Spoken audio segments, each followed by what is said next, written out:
I'm very excited to be able to start the show out for you tonight. 1, 2, 3, 4, 5. Testing 1, 2. He's going to be a priest someday. 5, 6, 7, 8, 9. We good?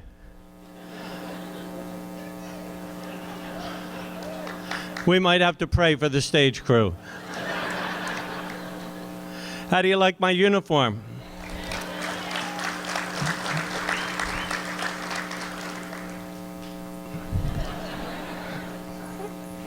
It doesn't fit. Tonight, it's a great celebration of American music. Irving Berlin, what a guy. Thousands of songs that he put together, and this show is a great show. And you'll find that you'll recognize many of the tunes that they'll be singing and performing. What are you going to see tonight? Well, it's something like 150 kids. That's over a quarter of all of the students that we have at Donovan are involved in this production tonight. They're singing, they're dancing, they're acting, they're playing, they're teching, they're sloughing scenes all over the place. They're all involved and they're all excited about putting on this show for you. It's been a great week as far as the folks who have come out tonight. We have, I think, a record-breaking crowd here. We're so glad that you all chose to come out tonight, and you're in for really just a great evening. One of the things that we're very excited about is that we have invited a number of our veterans to come here tonight. Maybe if we can just see if you would stand up for a moment and be recognized.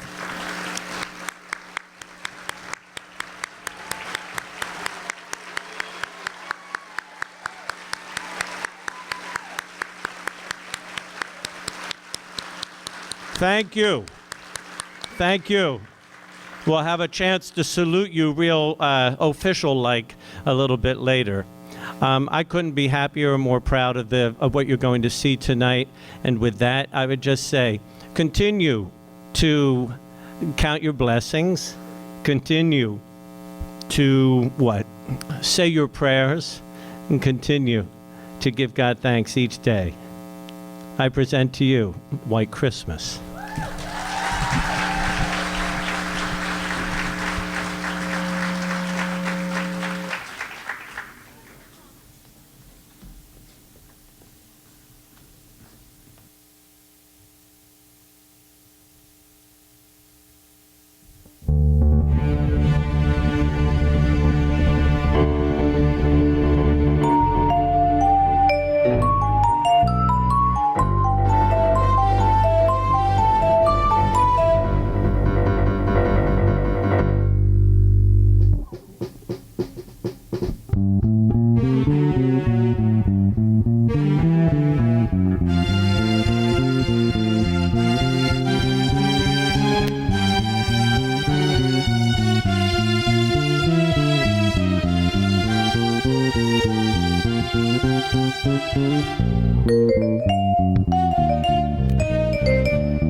Settle down, GIs. Settle down, GIs. Settle down. And now I've got $1 million proposition for you. If there's anything worse than fighting a war on Christmas Eve, it's got to be our final act. Their jokes are lousy, but their dancing's even worse. Here they are, Captain Bob Wallace and Private Phil Davis.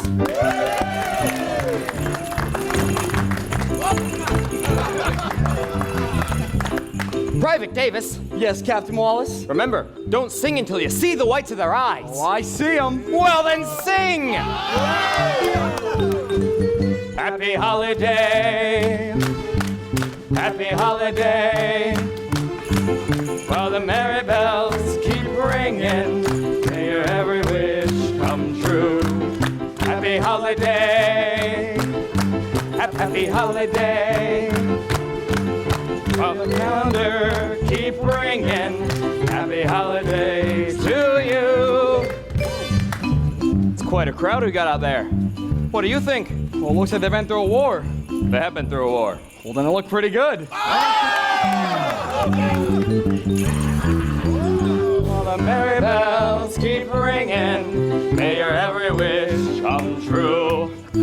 Captain Wallace, Yes, Private Davis. do you know how long it's been since I've seen a girl? How long is that, Private? I don't know, but we're dancing awful close. Go! And the calendar keep ringing, happy holiday to you.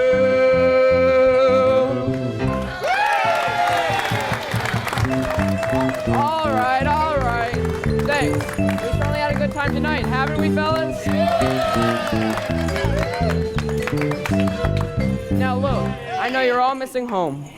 So here's one to put you right back there in front of the fireplace, sung by our very own Captain Bob Wallace.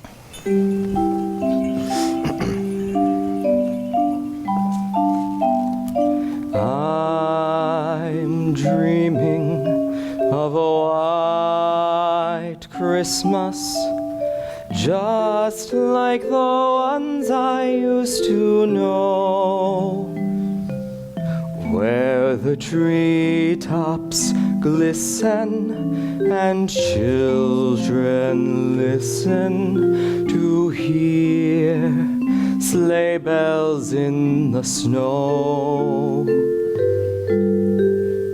I'm dreaming of a white Christmas, with every Christmas card I write. Come on, boys, help me out. May your days be merry and bright,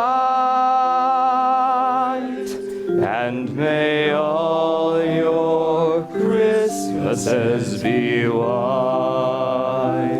Attention! What the devil is going on here? Don't you men know there's a war on? Yes, sir, but it's Christmas Eve and we thought we'd celebrate. Attention! Yes, sir.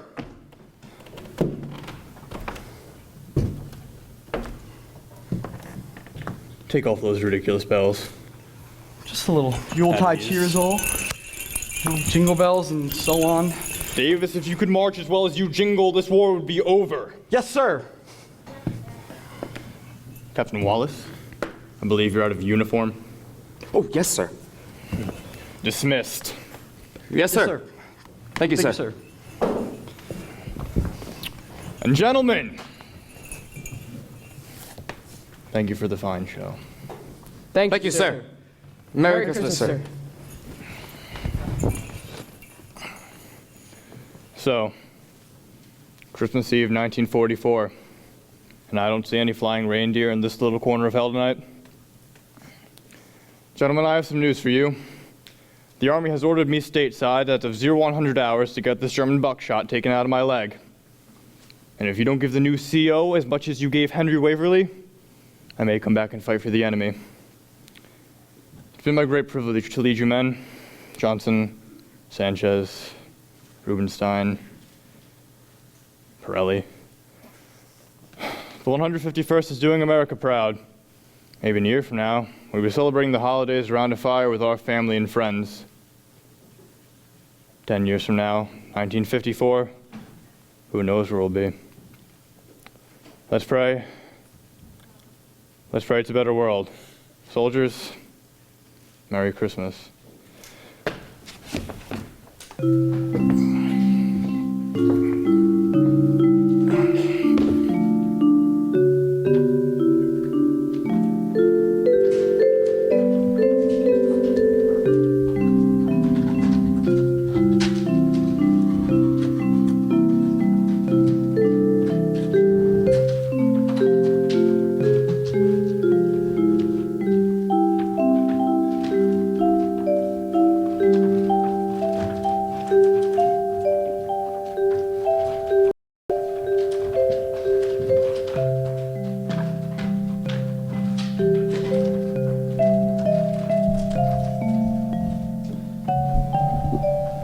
Ladies and gentlemen, boys and girls of all ages, welcome back to the Ed Sullivan Show, brought to you by the 1954 Lincoln Mercury and Oxydol Detergent, the wash day cleanser for that all-American purity.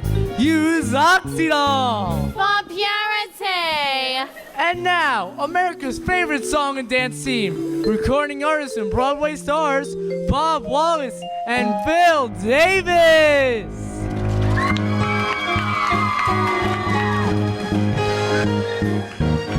Happy holiday, happy holiday. While the merry bells keep ringing, may your every wish come true. Happy holiday, happy holiday, happy holiday, happy holiday. May the calendar keep ringing. Happy holiday to you.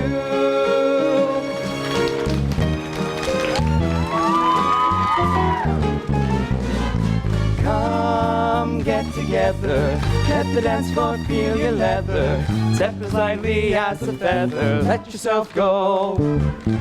Come hit the timber, loosen up and start to limber. Can't you hear that hot marimba? Let yourself go. Let yourself go.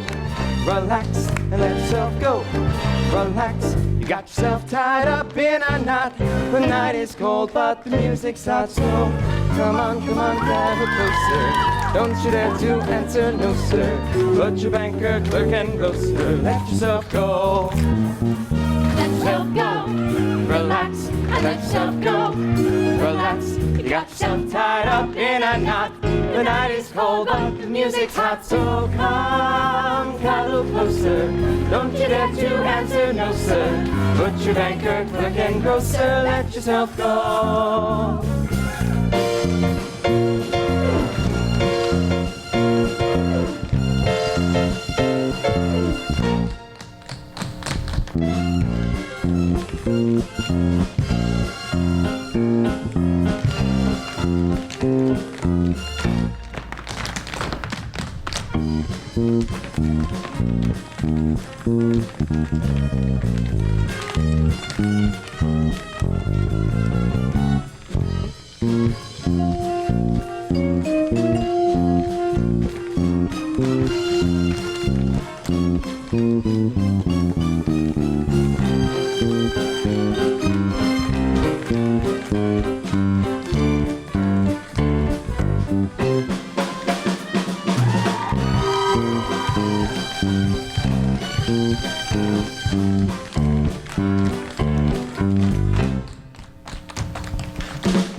Relax and let yourself go. Relax. You got yourself tied up in a knot. The night is cold, but the music's hot. The night is cold, but the music's hot. The night is cold. Happy holiday. Happy holiday. While the merry bells keep ringing, may the calendar keep ringing. Happy holiday to you. To you. Yeah. That's all for tonight, folks. We'll see you next time on the Ed Sullivan Show.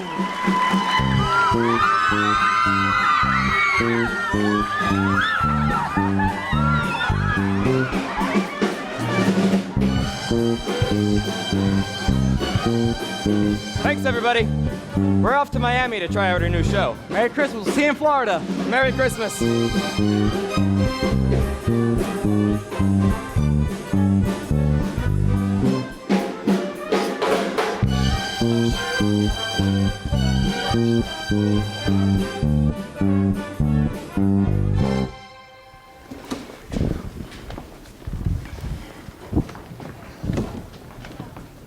That was a great show, Mr. Wallace. Thanks. Could you tell Scooter to pick up the tempo on that dance break? And you. I told you to work on the second chorus, not the second chorus girl. Guilty as charged. Telegram. Signature. Did you pick up the tickets for tonight? Yes, sir. You and Mr. Davis have a drawing room on the 1 a.m. to my... Good. The kids in the chorus follow you down in 2 days for rehearsal. Great, thanks, Tess. Christmas in Florida. I like that. 18 holes and a swim in the sunshine. You'll want to move there. Hey, the 151st Division comes through again. Captain Wallace, Private Davis. Corporal Sheldrake. Gee, I wish I was back in the army. Ba-da-da-da-da-da-da-da-da. Think all TV producers got started by finagling black market nylons? This one did. Boys, I got $1 million proposition for you. Ed wants you back on the show after the Florida tryout. You do a piece of your new review, and we broadcast it. What do you say? Bob, what do you say? Well, it's $1 million proposition. I'll send you all the bump. And hey, have a Merry Christmas, fellas. Merry Christmas, Merry Ralph. Christmas.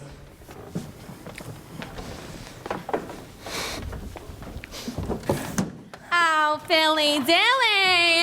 Hiya, Phil. Once we're in Florida, are we gonna work on that new quote-unquote routine, unquote? Yeah, honey, I got it all worked out. That last routine did wonders for my sacroiliac. Hiya, Bobby. See you in Florida. And remember, use Oxydol for purity. Oh, Philly Dilly. You ever consider giving the female sex a breather? Want to give up show business? I don't know, it's getting older faster. Me or your jokes? Hey, why don't we go for a drink before the train? I heard about this great little club downtown. Whoa. I smell an angle. Skip the scam, Phil. What do you actually want from me? Okay, do you remember Mess Sergeant Frankie Haynes? Freckleface Haynes, the dog-faced boy? Yeah. Yeah? Well, his sisters are doing a show in some joint, and you know, we are doing a new review, and you said you wanted a sister act. This isn't a plot to hook me up with another belly-dancing rocket It's scientist. a way to find a sister act. Of course, we could always take Rita and Rhoda along. Stop. Ever since we were in the Army, you've been trying to fix me up with something, female. 10 years now. You wanna know why, Bob? Let me finish. Big ones, little ones, dumpy ones. As long as it wears a skirt and it's still breathing, you trot it out. I'm trying to put a little romance in your life, Bob. I want you to go and have some fun. Remember fun? I want you to stop being Bob Wallace Incorporated and fall in love. I want you to go out, get married, have 9 children, so you could have a home and I can go and get a massage or something. All right, well, maybe you got a point there about family. Now, come on, Phil. Most of the kids we meet these days are young. They're ambitious. They don't want to settle down and raise a family. As for love, no thanks. It's too much like the weather. You lost me. Unpredictable, irresponsible, unbelievable, unreliable. Ever since the world began, our Cupid and no other man. Love and the weather, birds of a feather, can't be depended upon. One day it's sunny, next day the sunshine has gone. Love and the weather, always together, planning another surprise, bringing the raindrops just like the tears to your eyes. Any guy with love close by is cozy and warm. Love walks out and kicks a guy right out of the warm into a storm. Moonlight romances have to take chances. That's what you learn with the dawn. Love and the weather can't be depended upon. Now, I told Jimmy to put them at a table right down front. I'm so excited, I just hope I don't stare at them during the number. Well, I still don't understand it. Betty, will you settle down? We've actually got Wallace and Davis coming to see us tonight. Yes, but how did Wallace and Davis ever find out about Betty and Judy Haynes? They were in the army with Frankie. Maybe through Frankie. Frankie's in Alaska. How do you ever get to Wallace and Davis? I smell a rat here. Maybe the same rat who told this club owner we're his cousins. Now, I didn't say cousins. I said we went to kindergarten together. Did you ever hear honesty is the best policy? Yeah, and I never believed it for a second. Don't you want to get someplace, Betty? Or do you want to go around playing dives like this forever? Oh, honey, I do want you to succeed. We're a twosome, remember? I don't succeed if you don't. But Judy, I don't want you to hold the act together just because of me. If you find a really great offer or if you meet a really great guy. How could you be so beautiful and so insecure? You're the one who deserves the offer, and the guy.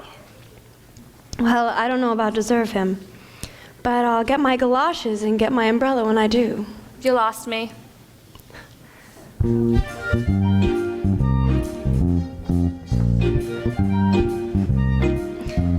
Love and the weather, birds of a feather, can't be depended upon.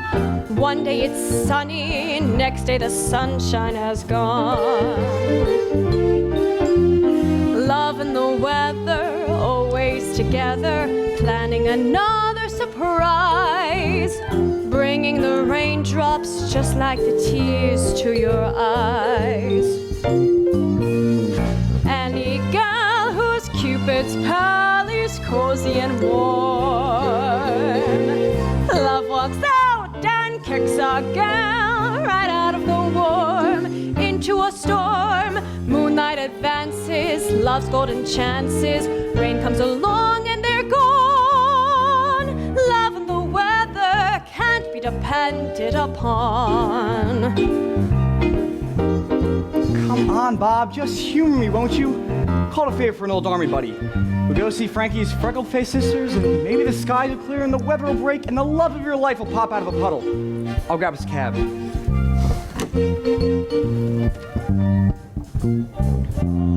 Any guy with love close by is cozy and warm. Love walks out and kicks a gal right out of the warm into a storm. Moonlight advances, love's golden chances. Rain comes along and they're gone. Love and the weather change from night to dawn. Unpredictable, Irresponsible, unbelievable. unreliable. Love and the weather cannot be depended upon.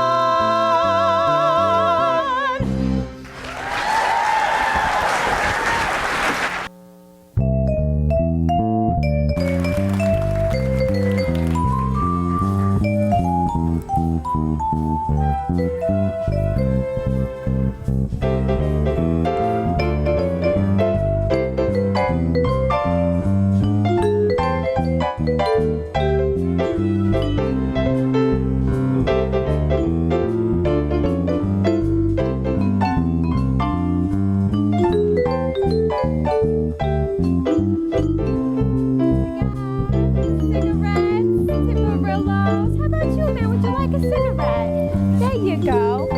Cigar, cigarette.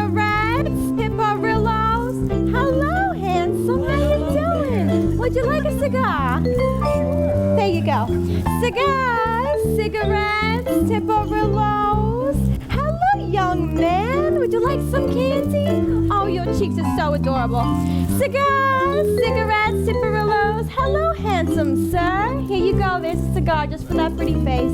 Cigars, cigarettes, Tiparillos. There you go. Cigars, cigarettes, Tiparillos. What? Hello there, handsome. Do you know how to smoke a cigar? No? Well, I'll teach you. Cigars, cigarettes, Tiparillos. Cigars, cigarettes, Tiparillos. Cigars, cigarettes, Tiparillos. Well, hello there. Cigar, sir. Oh, well, I don't know how to smoke, but you can teach me. Down, boy. Cigar, cigarettes. Hiya, Philly. Funny bumping into you here.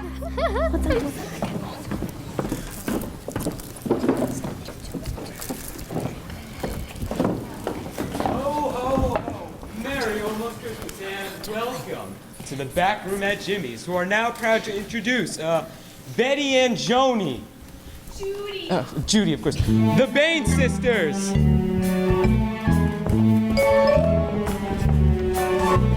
Sisters, sisters, there were never such devoted sisters. Never had to have a chaperone, no sir. I'm there to keep my eye on her, caring, sharing every little thing that we are wearing. When a certain gentleman arrived from Rome, she wore the dress and I stayed home. All kinds of weather, we stick together, the same in the rain or sun.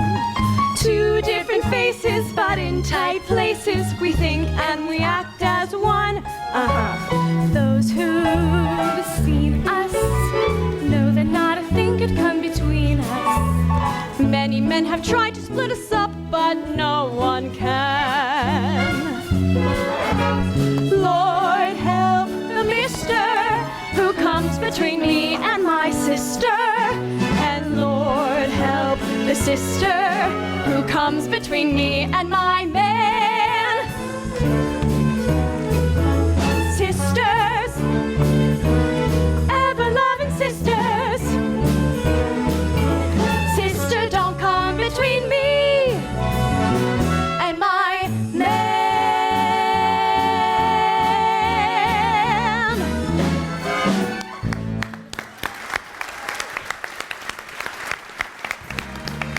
Hey, let's hear it for the Haynes sisters. I think these kids are gonna go someplace.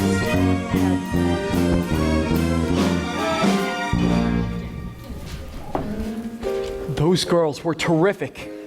We could throw that number right into our new show. I'll tell you this much. They certainly don't take after Freckled-Faced Haynes, the dog-faced boy. Oh, especially that one. Yikes. Yeah, that tall one was a knockout. Oh, well, I was talking about the short one. But partner, that's why you and me are partners. Nah.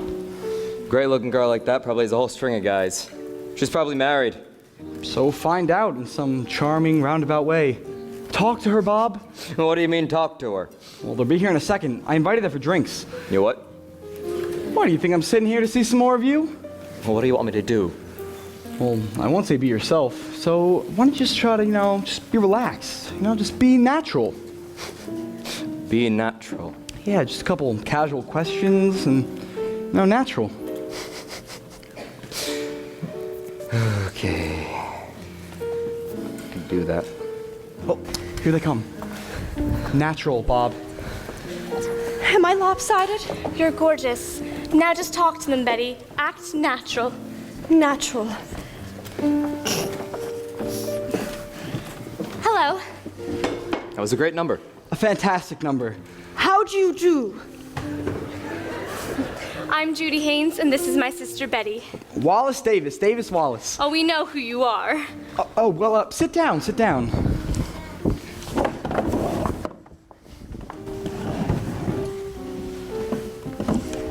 The formal type. Well, here's looking at you. Cheers. Are you married, Miss Haynes? You know what? Bob and I are doing a new review, and you two would fit right in if you could make a Wednesday rehearsal in Miami. Actually, I happen to be single without any children, which is to say I don't have any children to speak of. Well, we Well, got so a train nice to of you to catch, find so the we better time. get going. Sit down. Sit down. So, rehearsal in Miami. Too bad we have a train of our own to catch tonight. We're booked for the holidays in Pine Tree, Vermont. Vermont, where is that? What's there besides good-looking girls? A lot of snow. Oh, well, Frankie wrote us a terrific letter about you. So that's how you found out about us. And look at that. Same handwriting as Judy. Even the little faces and the O's. It's just a family resemblance. Yes, the rat side of the family. You're kidding. You mean I got taken and I didn't even see it? Mr. Davis, I'm so sorry. Sorry. You were brilliant. Care to dance? We have a train, Judy. Oh, shush. The formal type.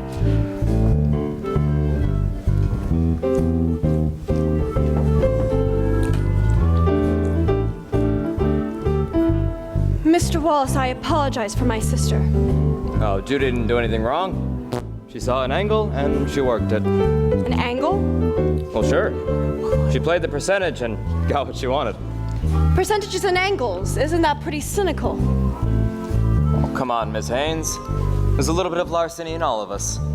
My sister and I do not play angles. Well, what was that phony letter if not an angle? I'm sorry, never mind. Well, would you look at that? They're crazy about each other. You know, maybe Bob and I should come to Vermont. Join you two on the train tonight. But Bob doesn't want to go to Vermont. We won't tell him he's going there. Should be beautiful up there with all that snow. Can't be half as beautiful as this.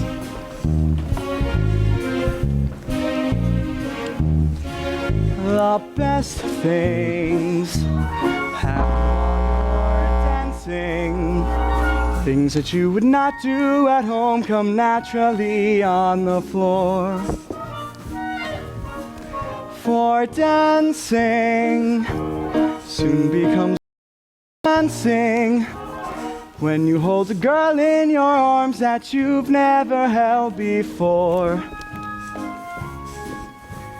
Even guys with two left feet come out alright if the girl is sweet. If by chance their cheeks should meet while dancing, proving that the best things happen while you dance.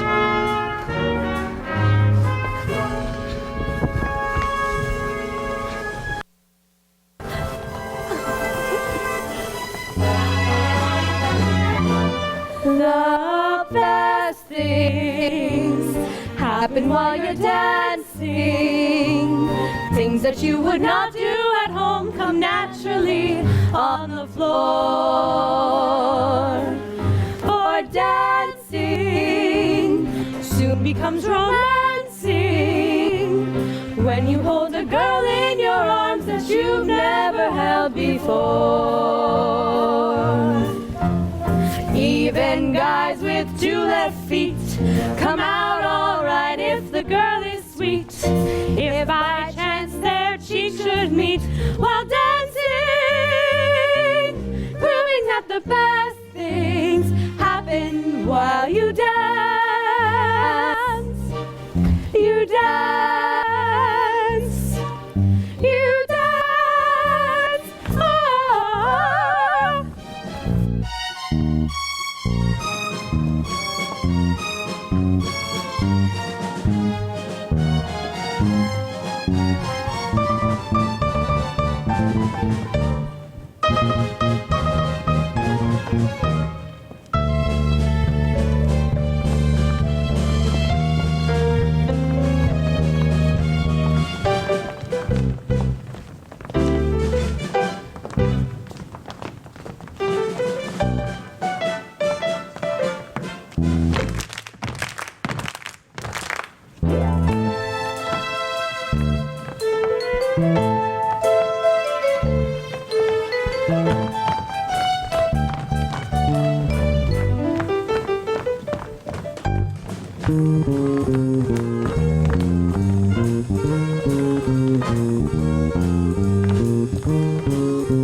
Well, that was fun. So how are you two doing? Good. Terrific. Great. Fine. You know, we better get hoofing, partner, if you want to catch that train. Yes, us too. I'll tell you what, Bob. I'll pick up the tickets and meet you at Grand Central. Don't worry about a thing. I'll make all the arrangements. Well, you're suddenly pretty eager. Hey, we've got work to do. Remember work? Well, it was a pleasure, Mr. Davis. And I hope we meet again very, very soon. Miss Haynes. Mr. Wallace, I'd wish you Merry Christmas, but you probably don't believe in Christmas. So you still want to go through with this? Are you kidding? We've got to get those two together. Won't Bob be angry about going to Vermont when he thinks he's headed to Miami? I'll take care of Bob. Track 22? Track 22.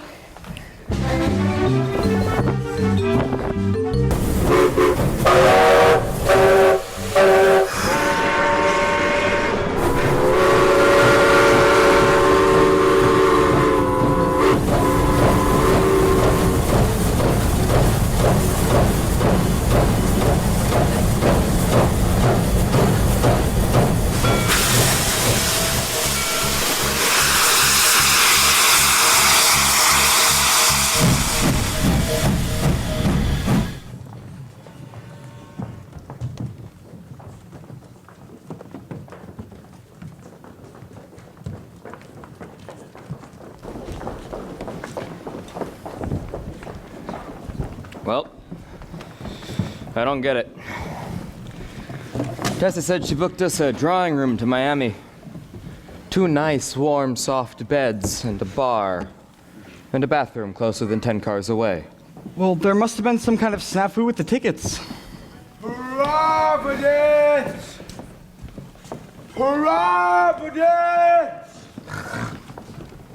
Aren't these people wearing pretty heavy coats for Florida? What? No, these trains are always cold.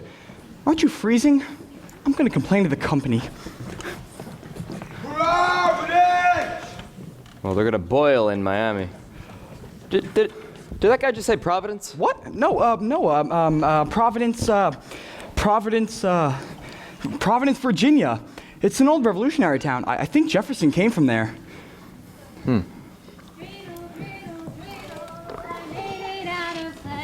And when it's dry and ready, a dreidel I shall play. Mazel tov!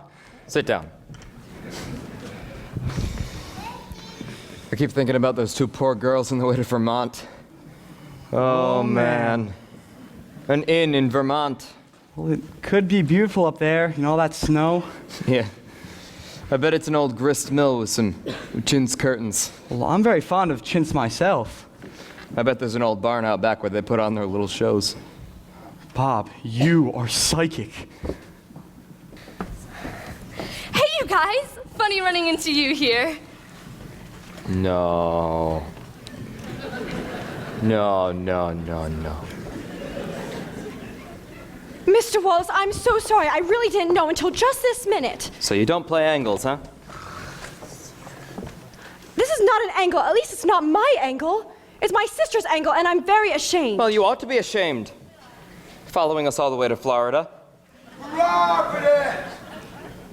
Arriving! Providence, Rhode Island! Arriving Providence, Rhode Island. I should have known I was being shanghaied back in New Haven, Delaware. Well, you might as well settle in, buddy. Come on, just think of it. Vermont. The crisp, clean, cold air. Brr, just what we need to wake us up.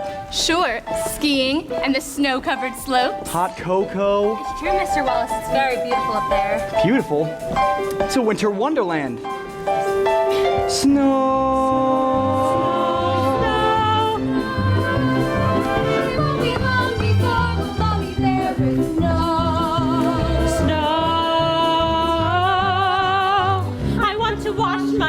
My face and hair with snow. Snow. I long to clear our path and lift a spade of snow.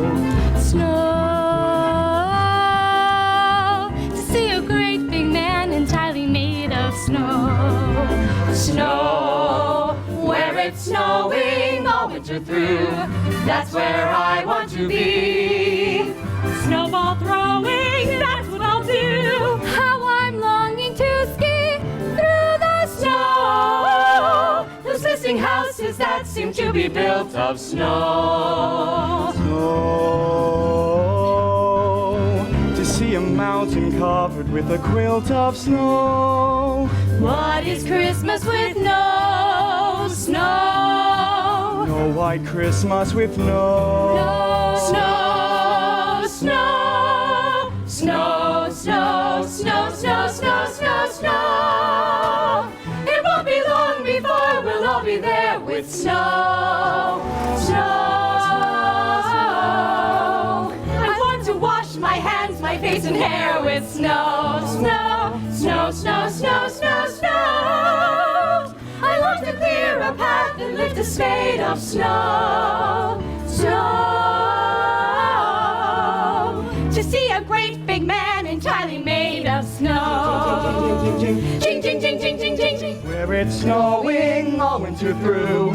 That's where I want to be. Snowball throwing, that's what I'll do. How I'm longing to ski through the snow. Those glistening houses that seem to be built of snow. Snow. To see a mountain covered with a quilt of snow. Jing, jing, jing, jing, jing, jing, jing, jing, jing, jing, jing, jing, jing. What is Christmas with no snow? No white Christmas with no snow. I'll soon be there with snow. It's gonna snow. My hair with snow. It's gonna snow. And with a spade of snow. It's gonna snow. I'll build a man that's made of snow. It's gonna snow. I'd like to stay up with you, but I'd recommend a little nap. Go back to sleep. Go to sleep and dream of snow, snow, snow, snow, snow. 79 degrees! What?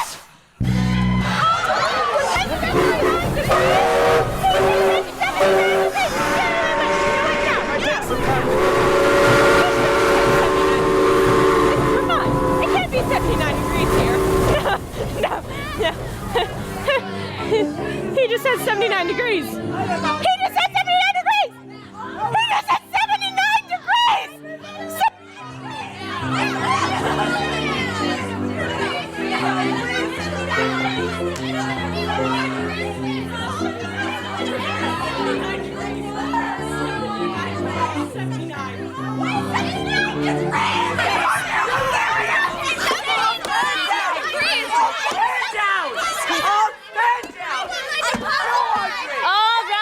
All right.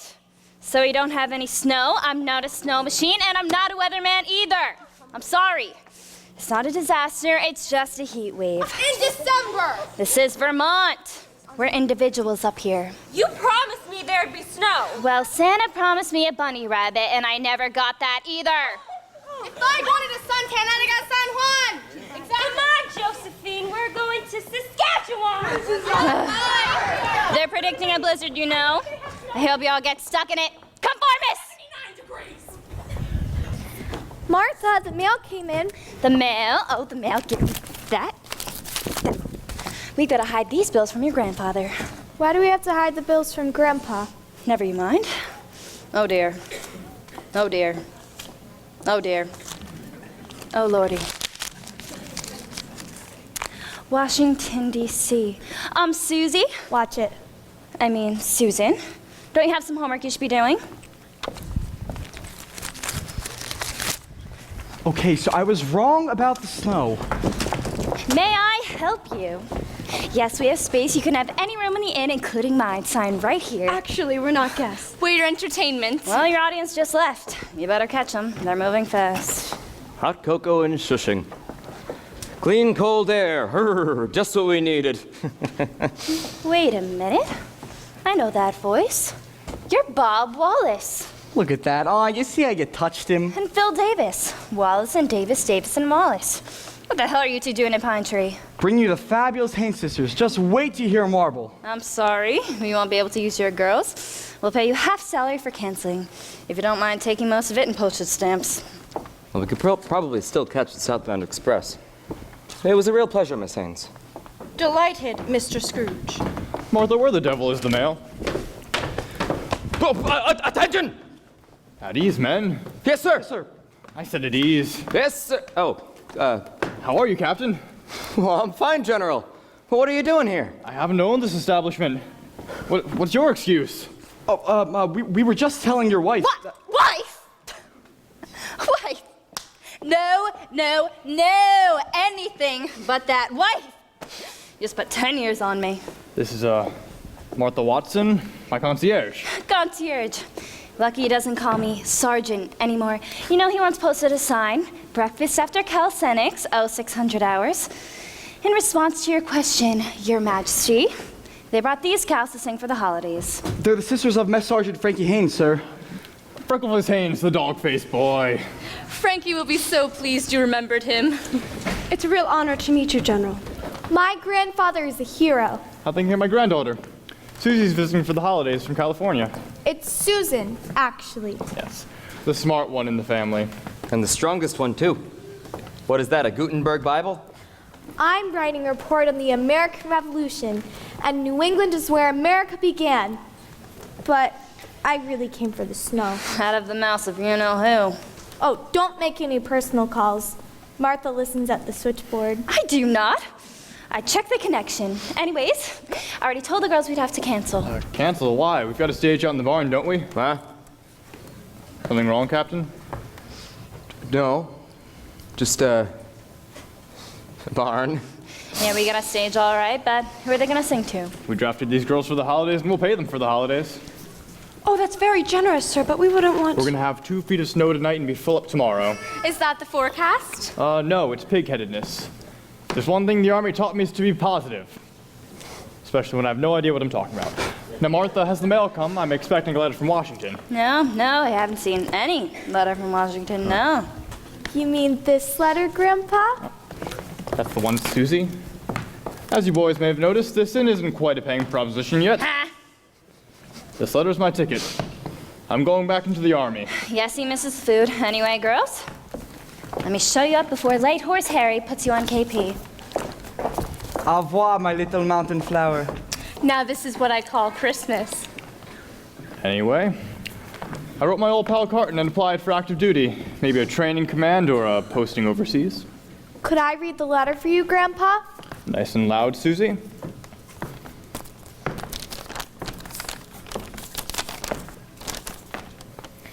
Dear Hank, why you dirty old B-A-S-T... Here, honey, I'll take that. I'll read that. Dear Hank, etc. I got your very amusing letter. You must be turning into a real practical joker, asking for a post at your ripe age. The rest is about his family. Doesn't the Army want you back, Grandpa? Not right now, they don't. But you're a hero, Grandpa. You should write to the president and ask him. That's a very good idea, Susie, and you can help me write that letter. It was nice seeing you, boys. About face, forward, march!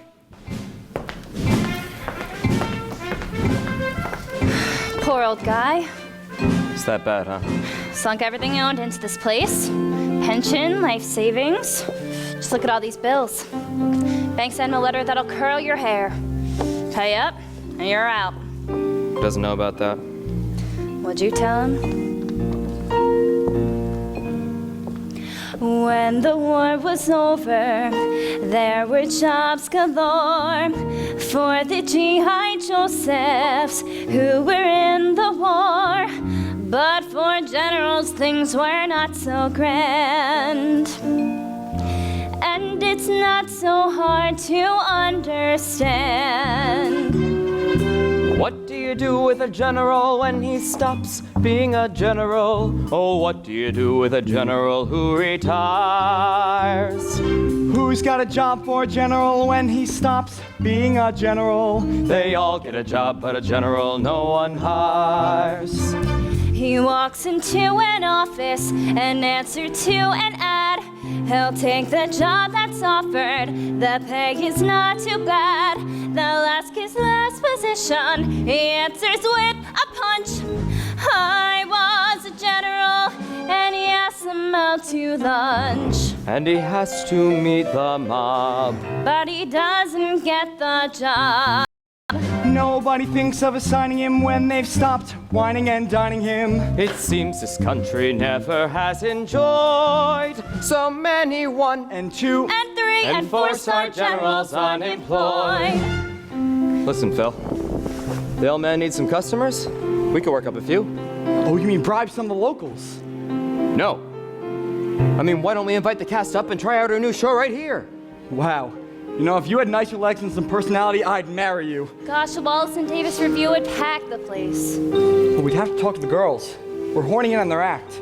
We heard the whole thing, and it's a terrific idea. I think so too. Great. We could headline you two at the top of the second act. Do you have the charts for the band? Coming right up. Mr. Wallace, there's this local woman in town who's in show business. She sings and dances. Great.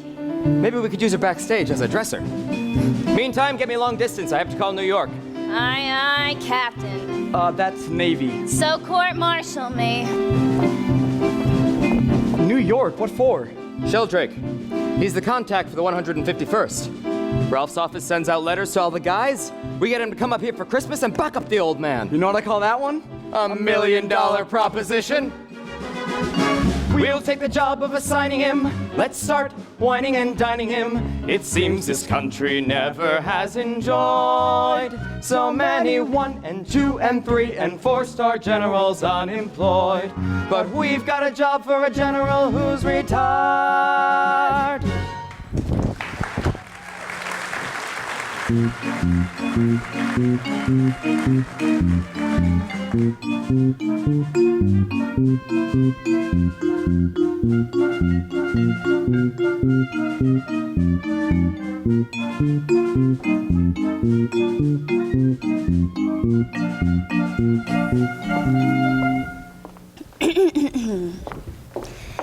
There's no business like show business, like no business I know. Honey! You scared the life out of me. What are you doing? Nothing, never you mind. Come on, helping up, setting up the barn for rehearsal. But the barn is where I worked my history report. Honey, the American Revolution will still be there tomorrow. Come on, we got show folks coming any minute. Grandpa says show business is frivolous. Frivolous! Do you know what Patrick Henry said? Give me liberty or give me death. Do you know where he said it? Where? On the stage of the Winter Garden Theater. Class dismissed. Ezekiel Foster. Aye up. Open up the curtain. Aye up. Who is he? He came with the barn.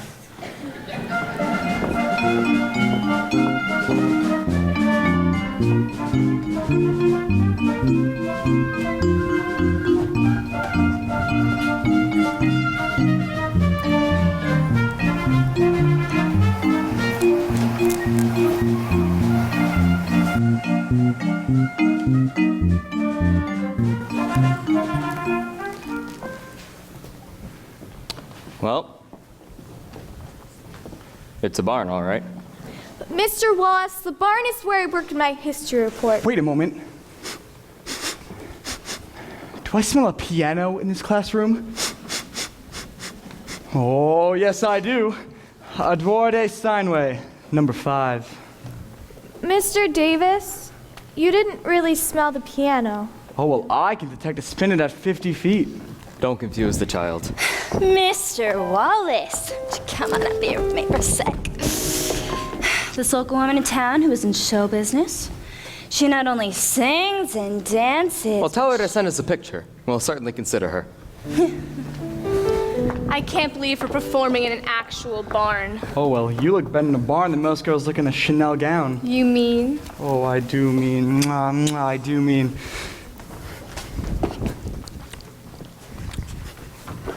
Hello. Hello. Well, they sure seem to be getting along. Unlike us, you mean? No! I mean that, well, yeah. But I thought that maybe you and I could, Mr. Wallace, there is no need to be polite. Phil and Judy are... Phil and Judy. They're Phil and Judy. And, well, you and I are...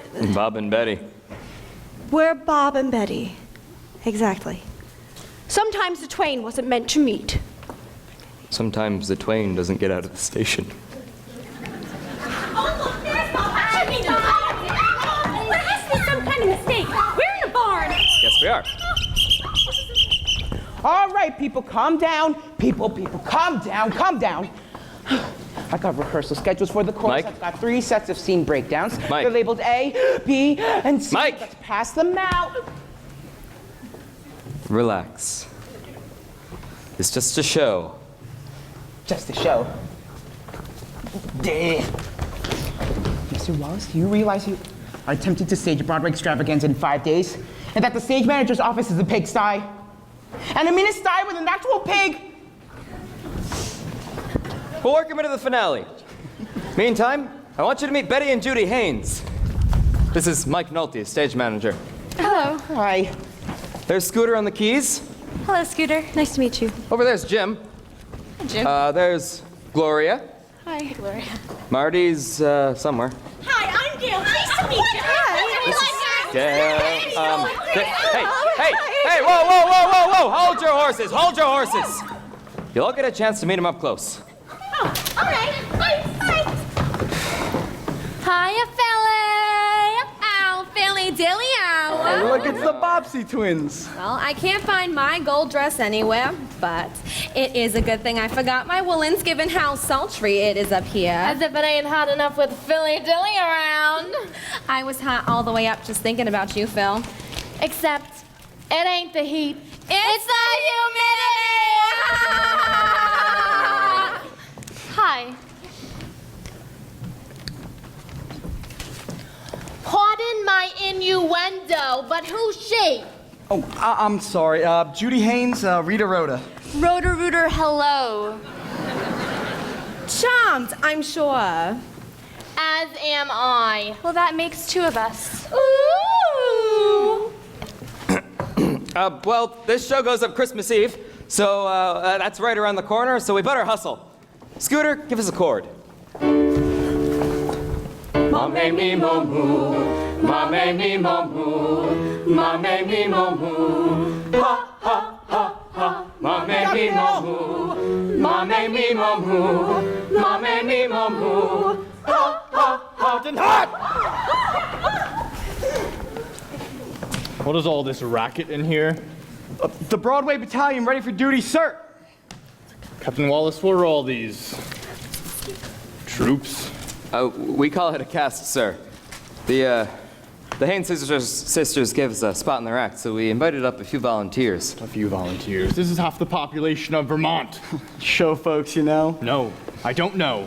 I don't know anything about show business. Yeah, because last time you saw a show, it was lit with candles. Captain Wallace, if you boys are worried about a certain innkeeper, we don't need any charity here. Oh, this isn't charity, sir. This is a standard operating procedure, sir. Well, as I say, I don't understand show business. Well, we all have our gifts, sir. I'd have never been any good at being a general. You were never good as a private. Yes, sir. Thank you, sir. Well, I expect you all to follow the regulations. Police the barn and perimeter. Rules for the fire squad are posted. Laundry detail can report to Miss Watson. Lights out 2,200 hours. Your command, Captain. Proceed. Wow, no wonder we're winning the war with Germany. Rhoda, we won the war with Germany. Oh, good. Mr. Wallace. This local woman here in town, she was in Walter Winchell's column 15 times. You keep her on call, Martha. Sardi's put her picture up in the ladies' room. Maybe we could use her for the late show. Ethel Merman once said to her in the wings, she said, "Honey, you are loud." You want to know how loud this woman was? How loud? I'm glad you asked me that, Senator. What care I who makes the laws of the nation? Let those who will take care of its rights and wrongs. What care I who care for the world's affairs, as long as I can sing its popular songs. I know that voice. Martha the Megaphone Watson! 6 flops in a row on the Great White Way. Yeah, but you stopped the show and whoop-de-doo. Now stand back, Pine Tree. Watson's back in town. Let me sing a funny song with crazy words that roll along. And if my song can start you laughing, I'm happy, happy. Let me sing a sad refrain of broken hearts that loved in vain. And if my song can start you crying, I'm happy. Let me croon a low down blue to lift you out of your seat. And if my song can reach your shoes and start you tapping your feet, I'm happy. Let me sing of Dixie's charms, this one he's sure another's arms. And if my song can start you home, so I'm happy. A lot of alumni in the audience tonight. What are you doing here on a Saturday night? Mrs. DeAnton, I heard you were looking for Elf the Musical auditions. Oh, she's an angry elf. Now give me a feather boa. And I'm happy. Let me croon a low down blue to lift you out of your seat. And if my song can reach your shoes and start you tapping your feet, I'm happy. Let me sing of Dixie's charms, this one he's sure at mother's arms. And if my song can make you homesick, can start you laughing, can start you crying,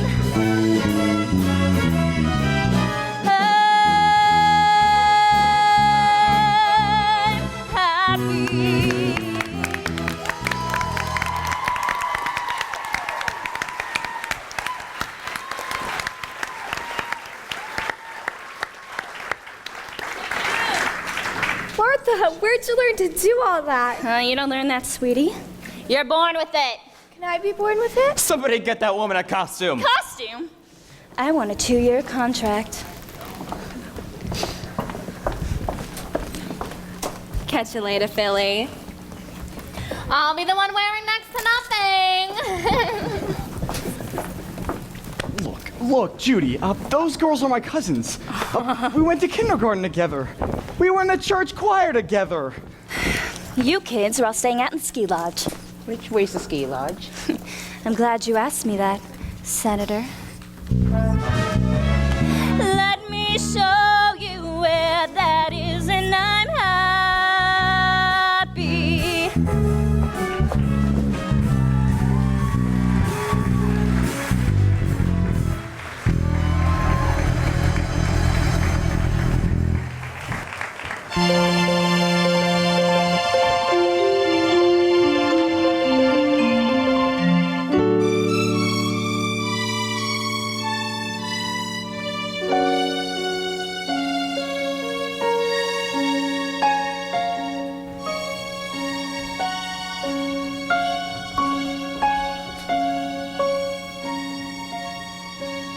Dear God, please, please bless Grandpa this Christmas. And bless Mommy and Daddy and the state of California, especially Pasadena.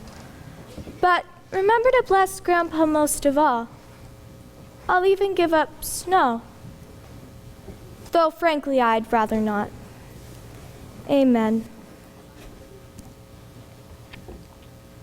Say there, Miss Susan. What are you doing wandering around in the middle of the night? It's bedtime. It's all right, Mr. Wallace. I'm on Pacific time. I'm 3 hours behind. Your grandfather will put you on military time if you don't get some shut-eye. Come on.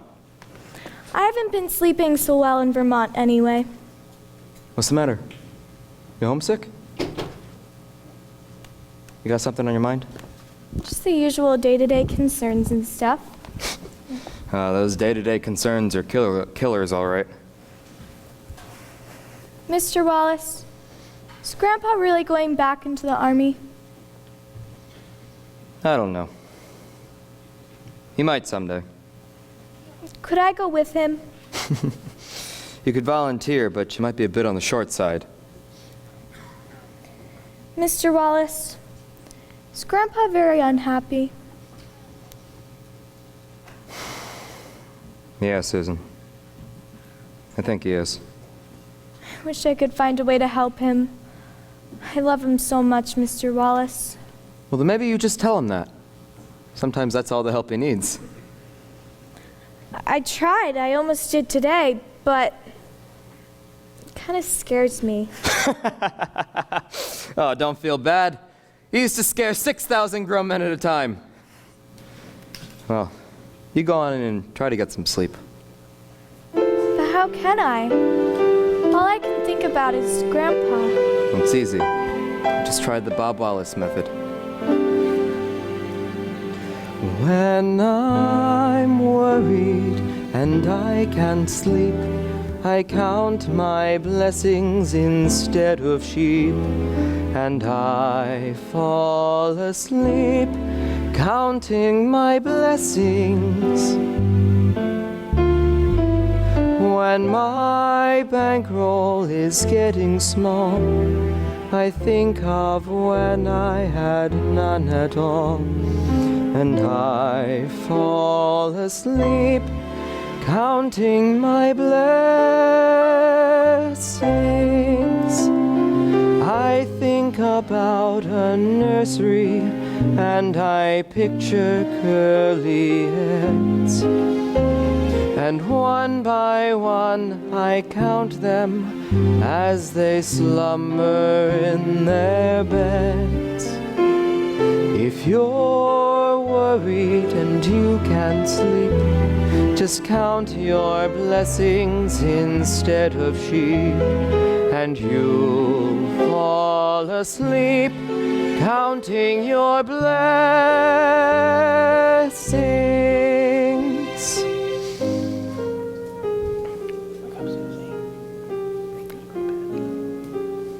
Night, Captain.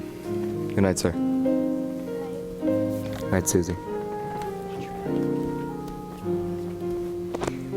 Another insomniac? Seems to be a whole club of us out here. That was very beautiful what you told her. It's just common sense is all. You can't take a compliment, can you? Nope. Never could. Bob, I think you're staying here and trying to help out the General. I think it's one of the most decent and unselfish things I've ever seen. You talk about decent, try the old man. I once saw him lift a guy out of a burning Jeep and run 50 yards with him under fire. I'm just a piker compared to that. You don't really believe all that about percentages and angles, do you? A little bit of larceny? You put on a good show, though. Old habits, I guess. You see, the place I was growing up, larceny was really the only thing going around. The Army, I found out different, you know? I met guys like the General. Guys that lay down their lives on the line for you, no questions asked. I found that in show business. Those kids who came up here today, A bunch of big hearts, aren't they? Oh. I better try to get some shut-eye, if I can. It's very simple. Just try the new Betty Haynes method. When I'm worried and I can't sleep, I count my blessings instead of sheep, and I fall asleep counting my blessings. If you're worried and you can't sleep, just count your blessings instead of sheep, and you'll fall asleep counting your blessings.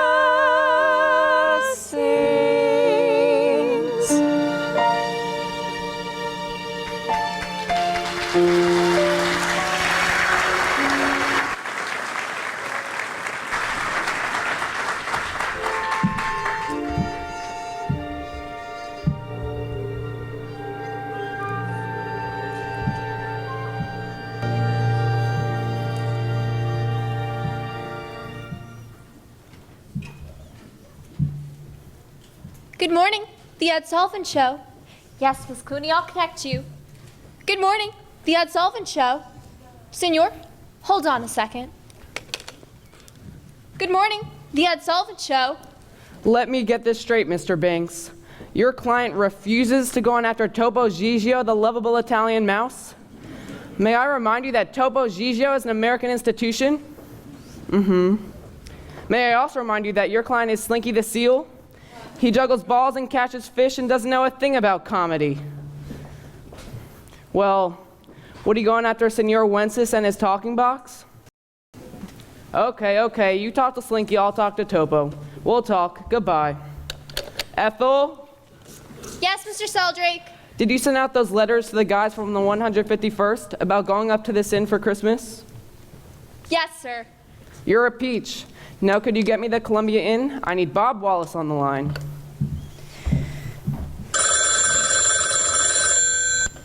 Good morning, Columbia Inn. Weather? Yes, we have plenty of weather. How about you come on up and see it? Good morning, Columbia Inn. Entertainment? And if my song can... Hello? Hello?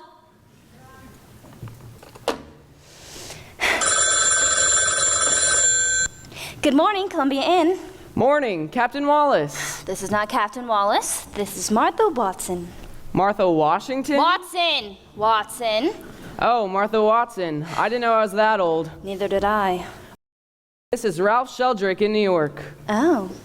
Could you pass on a message to Bob Wallace for me? Just tell him our secret scheme is going great. Secret scheme? About this inn up there, the Columbia Inn. The company is ready to come up and take it over, Christmas Eve. A company's taking over the inn? The whole division's been alerted. The old man will never know what hit him. Say this to Bob, quote, "It's $1 million proposition." $1 million? But Mr. Sheldrake, I don't understand. Don't worry, Bob will know what I mean. And say, Martha, keep this on the QT, will you? Yes, but Mr. Sheldrake... Great, you're a peach.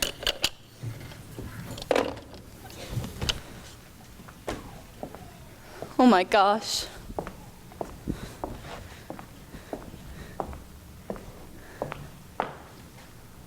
Bob's got a company. Oh my gosh.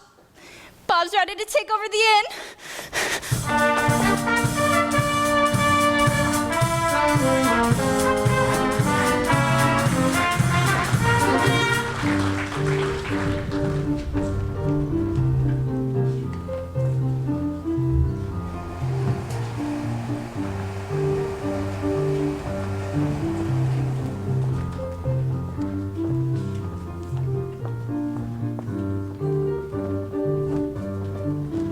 Okay, stop. Can we please start from the top? 5, 6, 7, 8. Can we lift this drop? Can we please lift this drop? Hey, people, what are you doing? Ezekiel! Do you realize that we are in a crisis?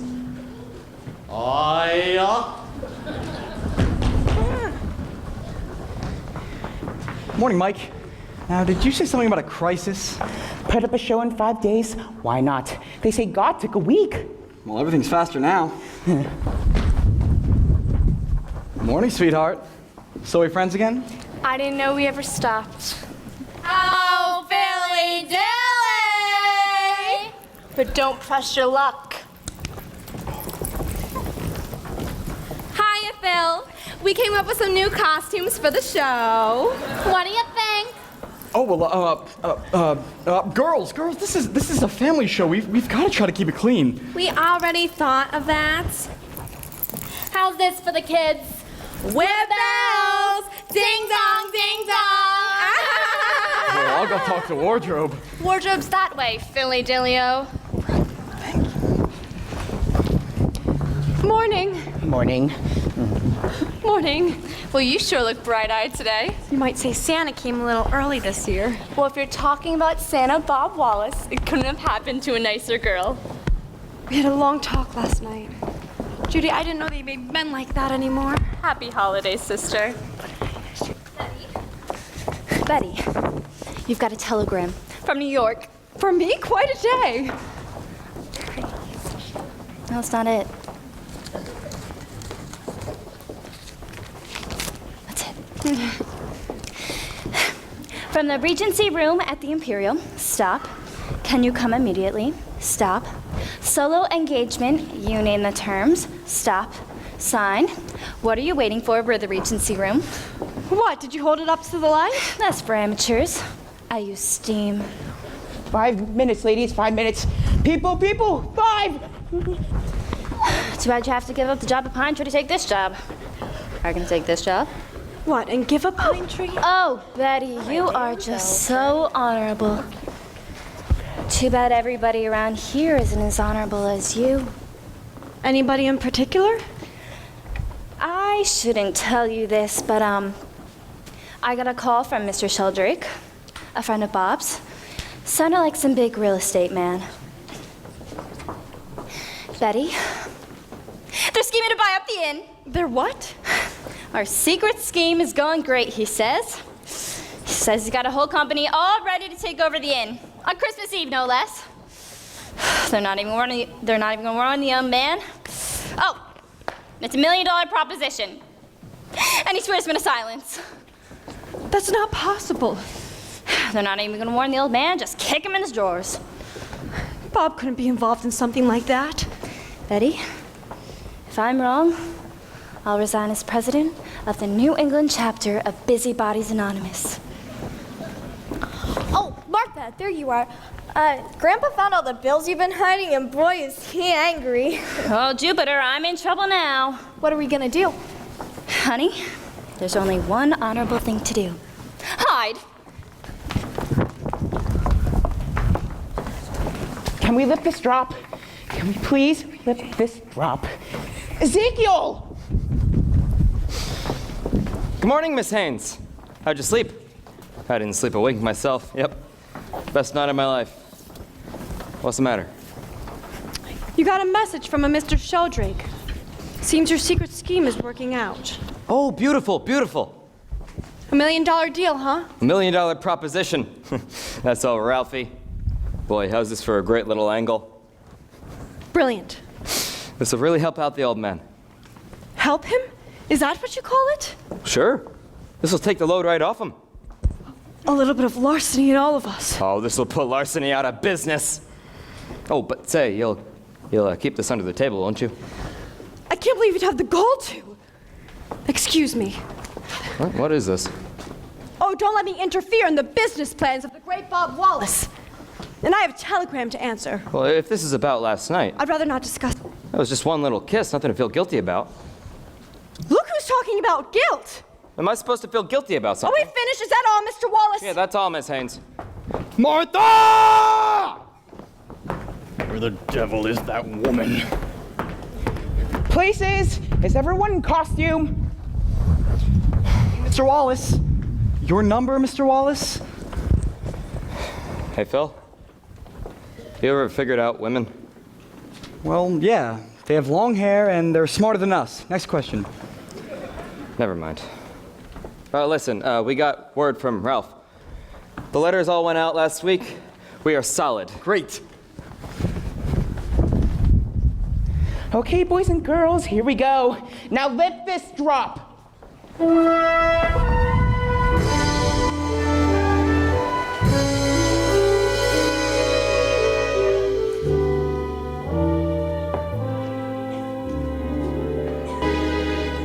I was blue, just as blue as I could be.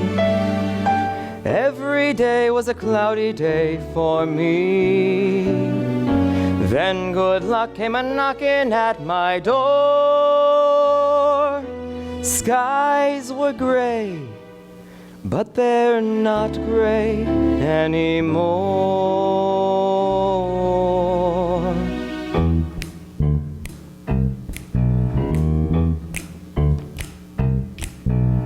Blue skies smiling at me. Nothing but blue skies do I see. Bluebirds singing a song. Nothing but bluebirds all day long. Never saw the sun shining so bright. Never saw things going so right. Noticing the days hurrying by. When you're in love, my how they fly. Blue days, all of them gone. Nothing but blue skies from now on. Blue skies smiling at me. Smiling at me. Nothing but blue skies. Blue skies do I see. Can't you hear those bluebirds singing a song, singing a song? Nothing but blue. Happy bluebirds All day long. all day long. Never saw the sun shining so bright. Never saw things going so right. Noticing the days hurrying by. When you're in love, my how they fly. Blue days, all of them gone. Nothing but blue, blue skies from now on.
Grandpa right now. Wait, get off my stage! Get off my stage! And I can.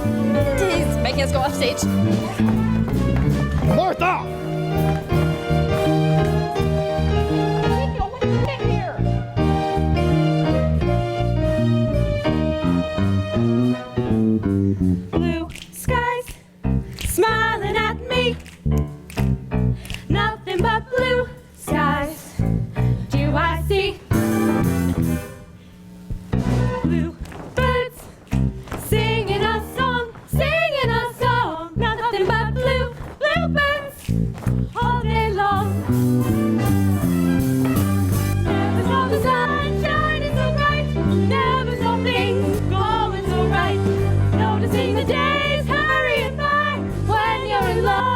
My, how they fly, blue days, all of them gone. Nothing but blue skies. Nothing but blue skies. Nothing but blue skies from now on. From now on. From now on. Blue skies from now on. From now on. Martha! What is the meaning of all these bills? From now on.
It's beginning to look a lot like Christmas everywhere you go. Take a look at the 5 and 10. It's glistening once again with candy canes and silver lanes that glow. It's beginning to look a lot like Christmas. Toys in every store, but the prettiest sight to see is the holly that will be on your own front door. A pair of hop-along boots and a pistol that shoots is the wish of Barney and Ben. Dolls that'll talk and will go for a walk is the hope of Janice and Jen. And Mom and Dad can hardly wait for school to start again. It's beginning to look a lot like Christmas everywhere you go. There's a tree in the Grand Hotel, one in the park as well. It's the sturdy kind that doesn't mind the snow. It's beginning to look a lot like Christmas. Soon the bells will start, and the thing that'll make them ring is the carol that you sing right within your heart.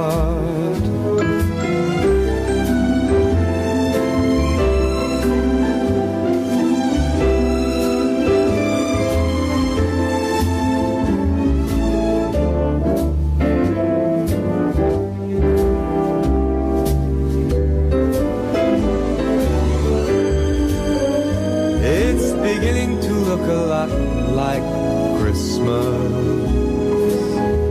Toys in every store, but the prettiest sight to see is the holly that will be on your own front door. Sure, it's Christmas once more.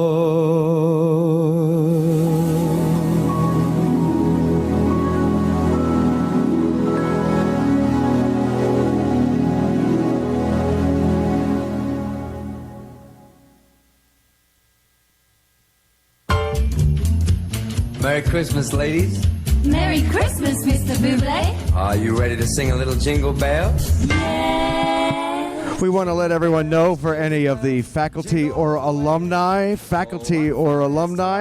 that there's a greeting room in the guidance department. I guess they will be guiding you, probably in a wayward way, but the alumni or faculty are invited down to the guidance. All the fields we go, laughing all the way. Bells on bobtail ring, making spirits bright.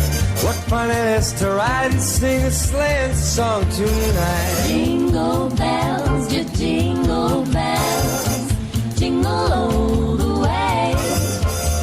Oh, what fun it is to ride in a one-horse open sleigh. Jingle bells, jingle bells, jingle all the way. Oh, what a lot of fun to ride and sing in a one-horse open sleigh. Dashing through the snow. We are dashing in a one-horse. Barbara Zuhowski, paging Dr. Barbara Zuhowski. We have a hair emergency. All the way. Paging Dr. Zuhowski. A hair emergency on stage left. Oh, what fun it is to ride and sing a sleighing song tonight. Jingle bells, jingle bells, jingle all the way. Oh, what fun it is to ride in one horse open. Oh, what fun! Jingle bells, jingle all the way. Oh, what fun it is to ride in one horse open sleigh.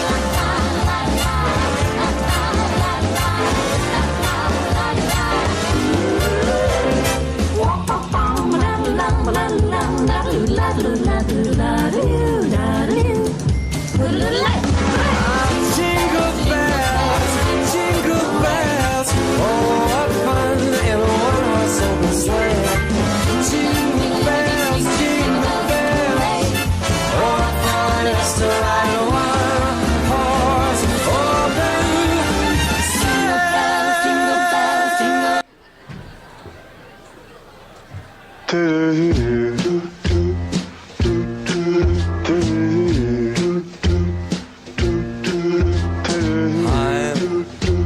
I'm dreaming of a white Christmas, just like the ones I used to know, where the treetops glisten and the children listen to hear sleigh bells in the snow. The snow said I'm dreaming of a white Christmas, with every Christmas card I write. May your days, may your days, may your days be merry and bright, and may all your Christmases be white. I'm dreaming of a white Christmas, just like the ones I used to know, where the treetops glisten and children listen to hear sleigh bells in the snow. I'm dreaming of a white Christmas, with every Christmas card I write. May your days, may your days be merry and bright, and may all your Christmases be white.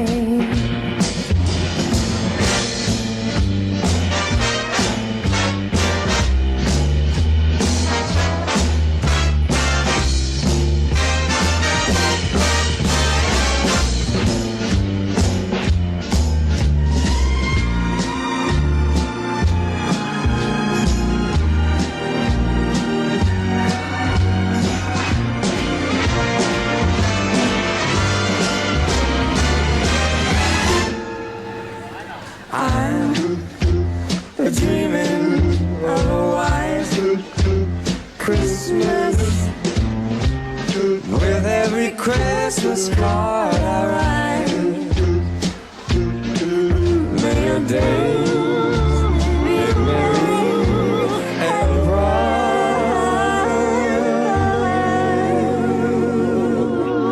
and may all your Christmases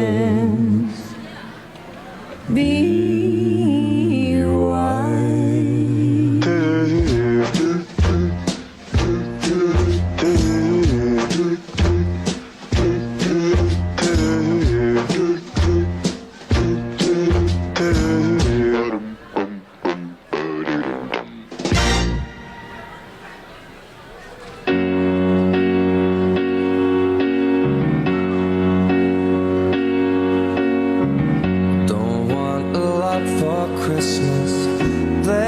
just one thing I need. I don't care about those presents underneath the Christmas tree.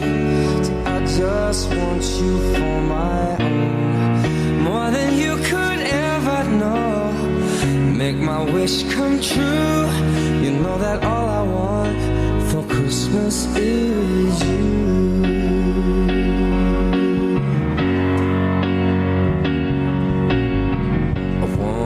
For much this Christmas, I won't even wish for snow. No, I'm just gonna keep on waiting underneath mistletoe. There's no sense in hanging stockings there upon the fireplace, 'cause Santa, he won't make me happy with a toy on Christmas Day.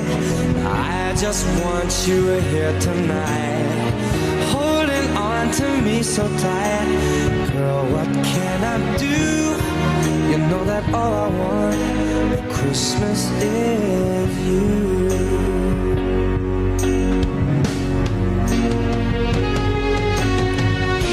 And all the lights are shining so brightly everywhere, and the sound of children's laughter fills the air. Everyone is singing, I can hear those sleigh bells ringing. Santa, won't you bring me the one I really love? Won't you please bring my baby to me? I don't want a lot for Christmas, this is all I'm asking for. No, I just wanna see my baby standing right outside my door. I just want you for my more than you could ever know. Make my wish come true. You know that all I want for Christmas is you.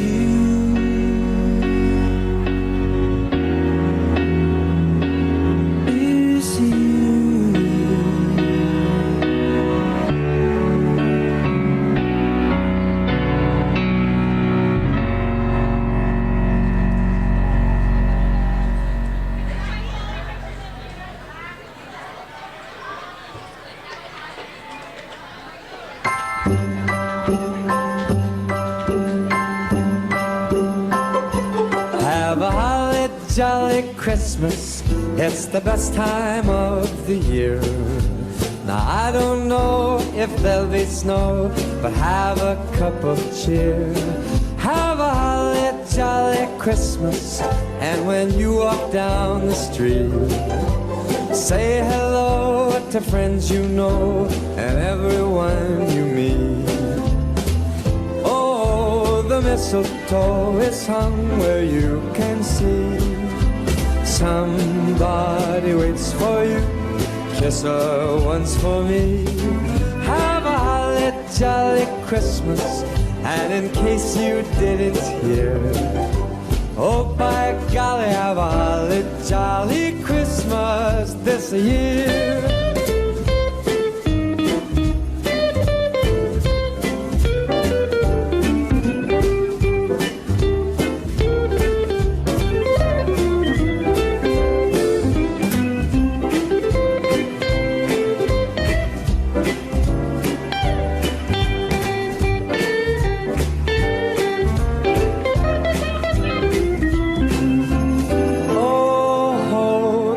mistletoe is hung where you can see. Somebody waits for you. Kiss her once for me. Have a holly jolly Christmas. And in case you didn't hear, oh by golly, have a holly jolly Christmas this year.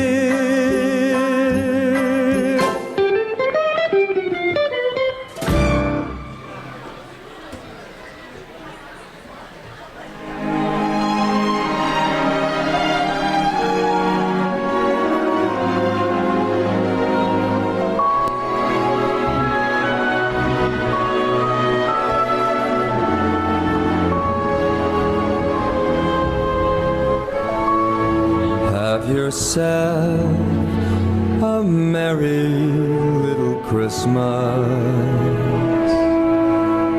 Let your heart be light. From now on, our troubles will be out of sight.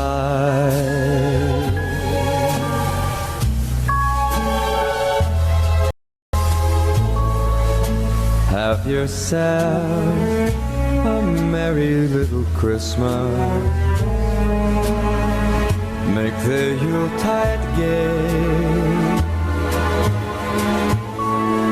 From now on, our troubles will be miles away.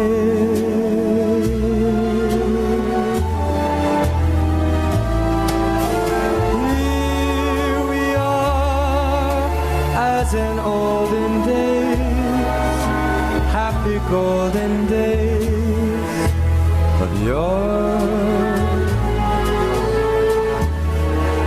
Faithful friends who are dear to us, gather near to us once more.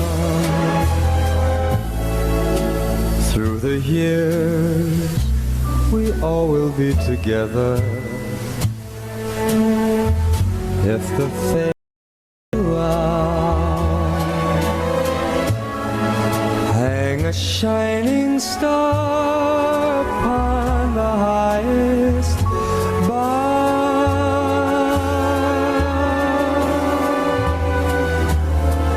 and have yourself a merry little Christmas now.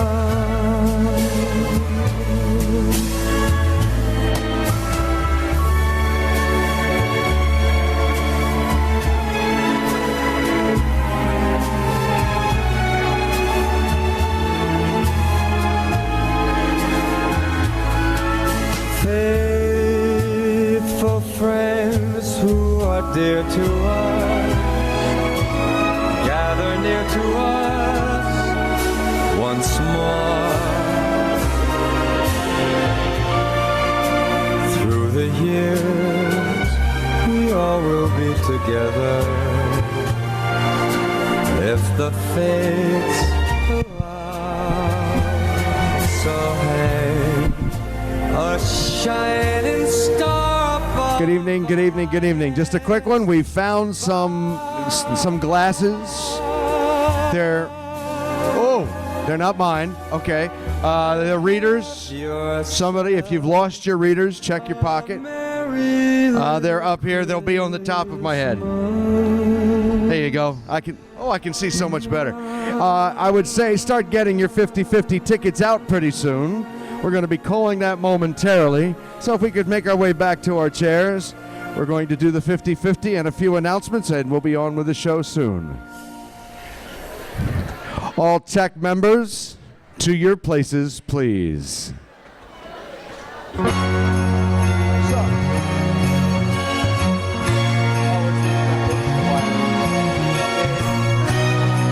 Nothing we can do about that, bud.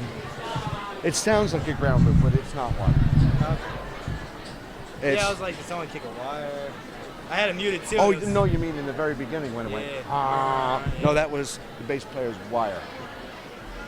Yeah, because even after I muted, I'm like, what? It's still going. So. All right, cool. Yeah, but that's done. He replaced that wire. So if you're whatever you're still hearing, I guess just when the lights go on and go. Yeah. But we were talking about it. There's only one way to fix that, and that's with calling JCP&L. And so, but that's going to be on the for the spring. We're going to work on that. Yeah. So far, so good. Mm-hmm. See you later. All right.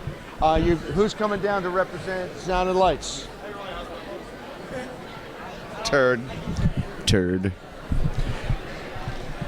All right, once again, very shortly. Mikey, you got your tickets. Did you get mine? You're still holding mine for me? You're going to read them for me? All right, good.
Once again, all members of the technical crews, get to where you belong.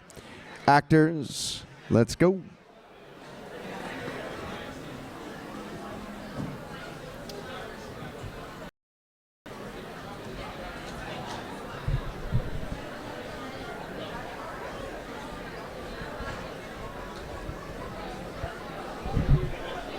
Once again, check your pockets, check your purse. We have found a pair of readers. Here they are. Yeah, check your eyes. If you can't see me, maybe this is why.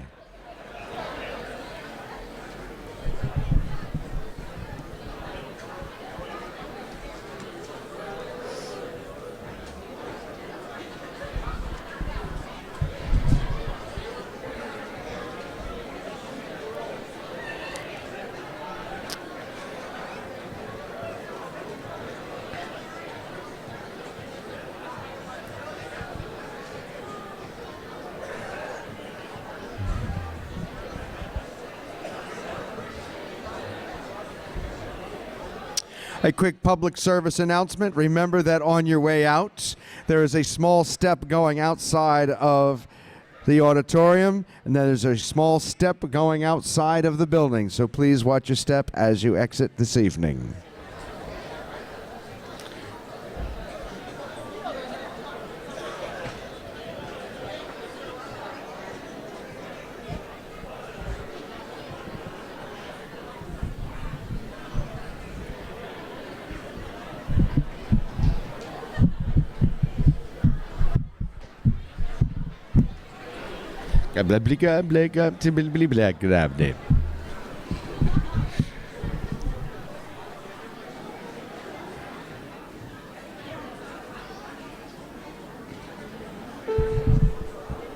Joanne, what are you doing?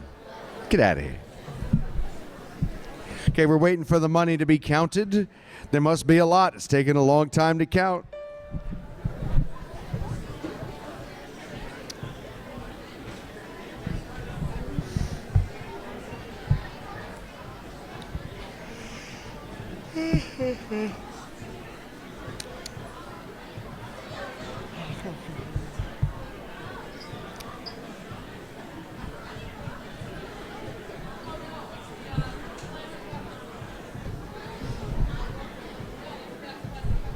Hi, Nick.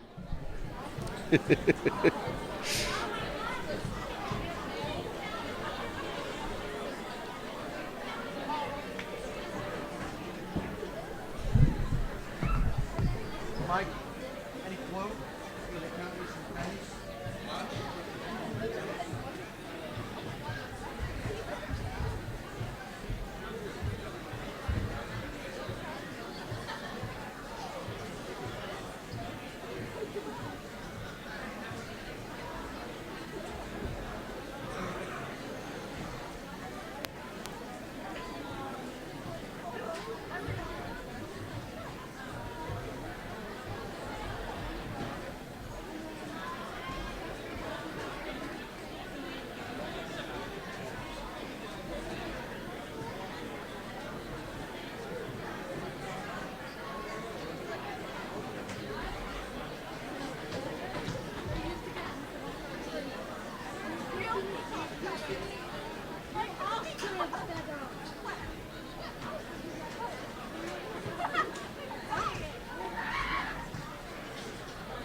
wait on 50-50?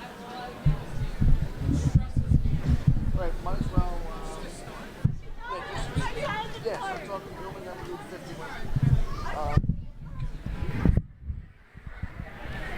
That means I'm going to go back to my seat, so you get to do the 50-50. I'll wait. Thank you. Put this down, come back. Can everybody please take their seat?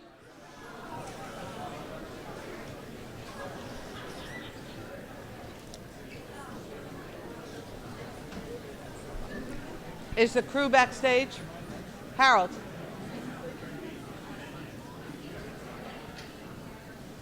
While we're waiting for the 50-50, there's something that I'd like to do that is very near and dear to my heart and to Mr. Frazie's heart and all of the people here. And that is to ask our crew, all of our crew, to step onto the stage. So come on out.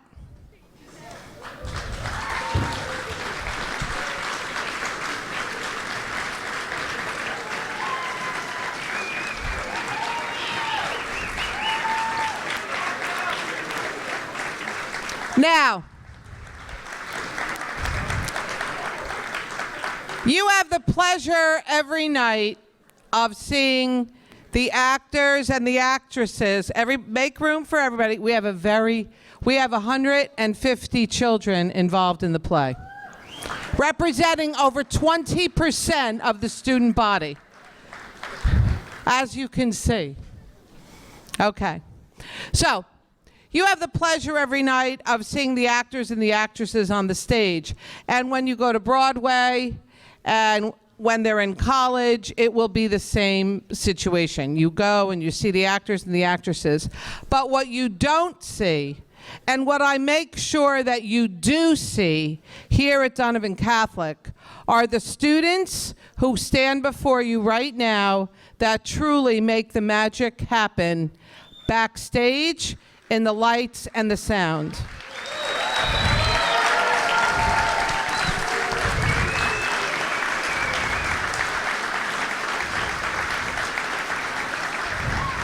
And I think that it's so unfortunate that as they go on, that they won't have this opportunity. So we make sure that we give them the chance to come here so that you can see the beautiful faces of these young men and women who make this happen every single night.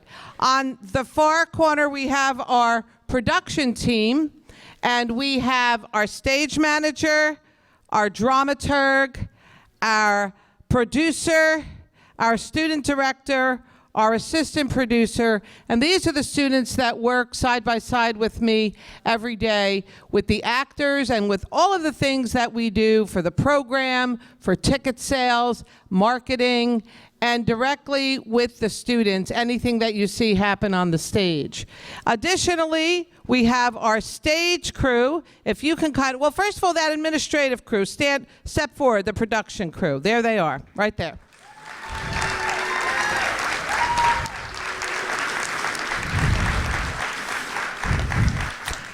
You don't do a play without them. Next, I would like to have our sound crew please step forward. Sound.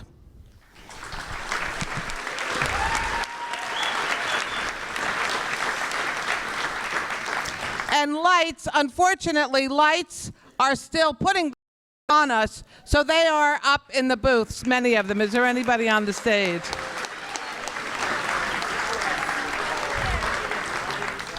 And our stage crew, the students backstage who make all of those set changes. Step forward. And in addition, you'll notice that there's a lot of costume changes that go on with the leads and the principals, and these are the young men and women who are helping that go on backstage. So I'm going to say it again. Without them, each and every one of them, this does not happen. So I congratulate you, and from the bottom of all of our hearts, I thank you.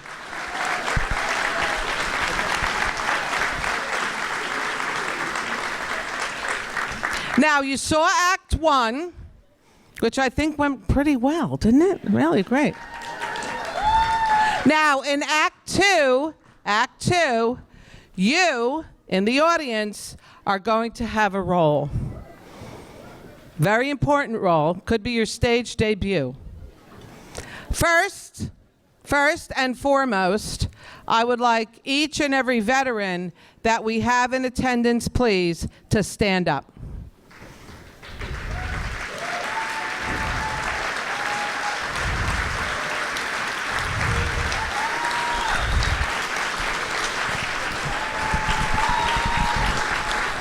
Our soldiers are going to give you your costume right now, so put your costume on the top of your head.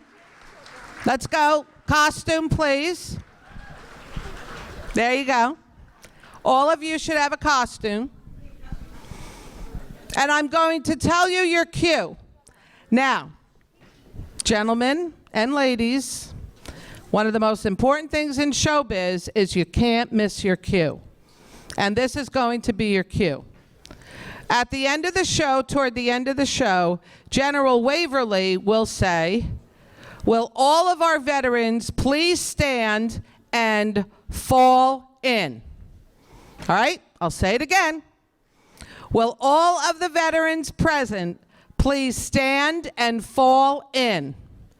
And when General Waverly, he's a general after all, when he gives that order, I would like all of the veterans in our audience to stand, and then they will be escorted to the front apron of the stage, where you will be honored and saluted by our cast members and by each and every member of this audience in a way that shows our respect and the gratitude and the honor that we would like to give to all of you, because we appreciate the freedom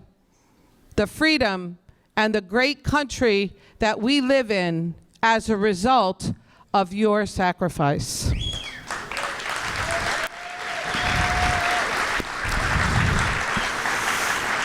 And in this world right now, especially right now with everything that's going on and with all of the terrible things that are happening, we want you to know that in this room, on this day, there is nothing but joy and hope and love for you and for our country as a result for what you have done. So we honor you, we respect you, and we are grateful to you.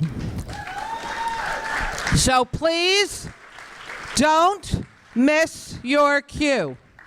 The rest of the audience, you have a role too, you have a job.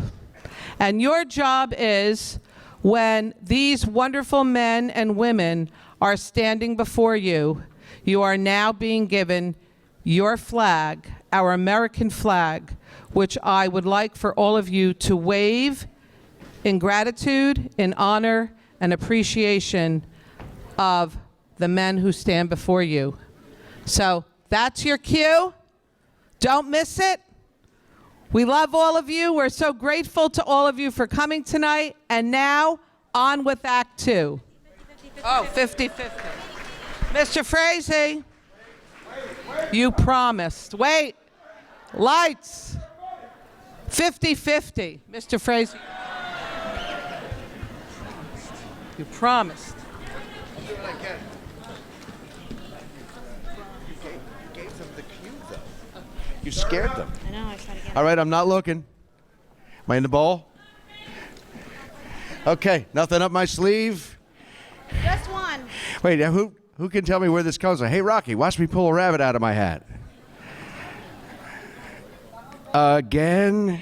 And here we go. Purple ticket. 7927094. 7927 094. Good. I'll let you take this. Okay, you're going to do it. I can't see that number.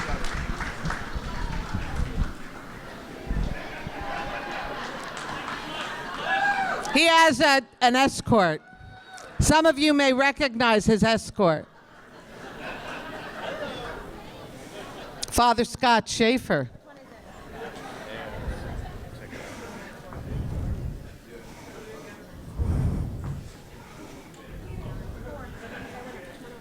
We have a winner. Now, on with Act 2 and God Bless America.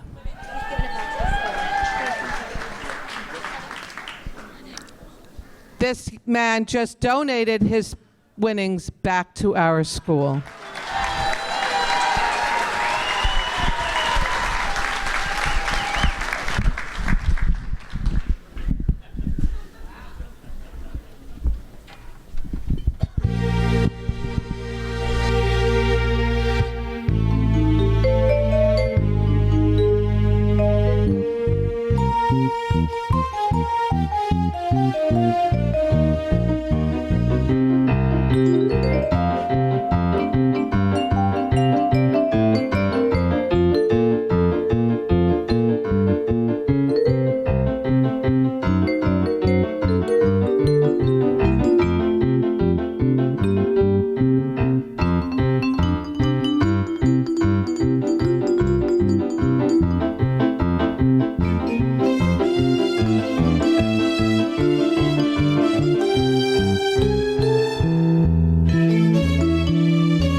Child, I went wild when a band played. How I ran to a man when his hands swayed. Clarinets were my pets. And a slide trombone I thought were simply divine. But today when they play I could hiss them.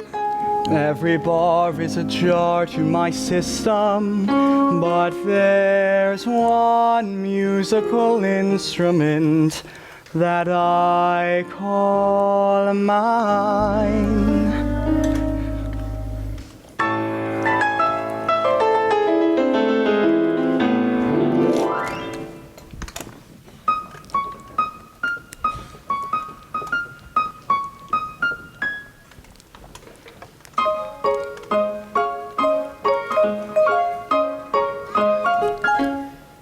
I love a piano, I love a piano. I love to hear somebody play upon a piano, a grand piano. It simply carries me away.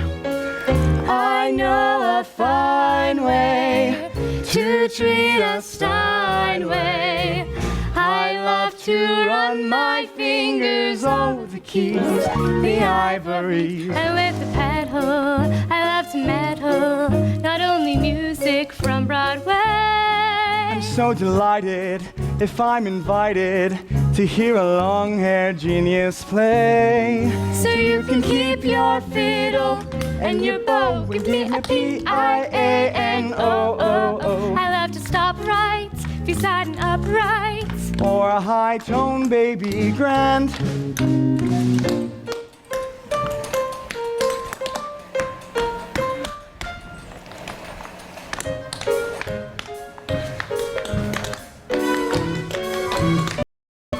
I love a piano, I love a piano.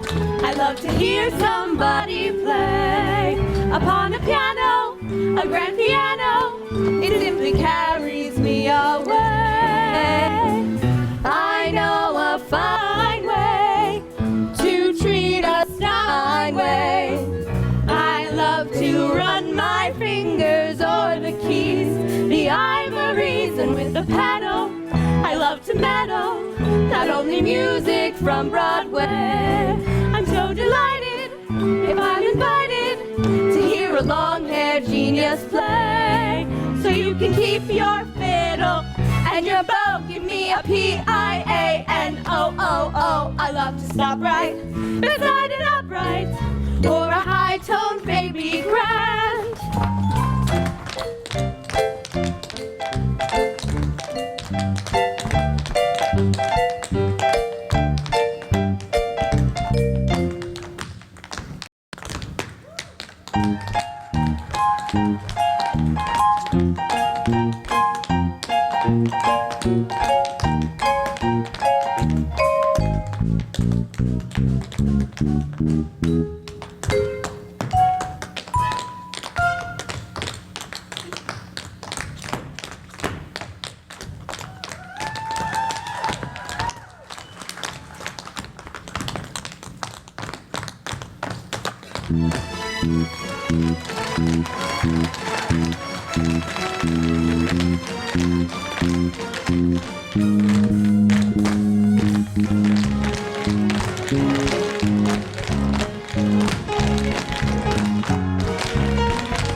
Mr. Davis, can I be in the show? I've been watching and it doesn't look too hard. But Susie, I'm sorry, I mean Susan. No, Susie's fine. Or if you want, you could call me Broadway Sue. Costume change. You and Betty have a number in 10 minutes. Oh, that's right. So, Mr. Davis, can I be in the show? Broadway Sue, don't you have a history report you have to write? Want to give it my show business? Don't forget, this is my grandfather's barn. Oh, you're not a performer. You're a producer. What does a producer do? Oh, well, anything they want, but first they do their homework. Now go on, Broadway, shoot. Show's over. I like the costume, Susie. A lot of good it did me. Guess I'll just go to my dressing room and have a scene. 10 minutes, 10 glorious minutes.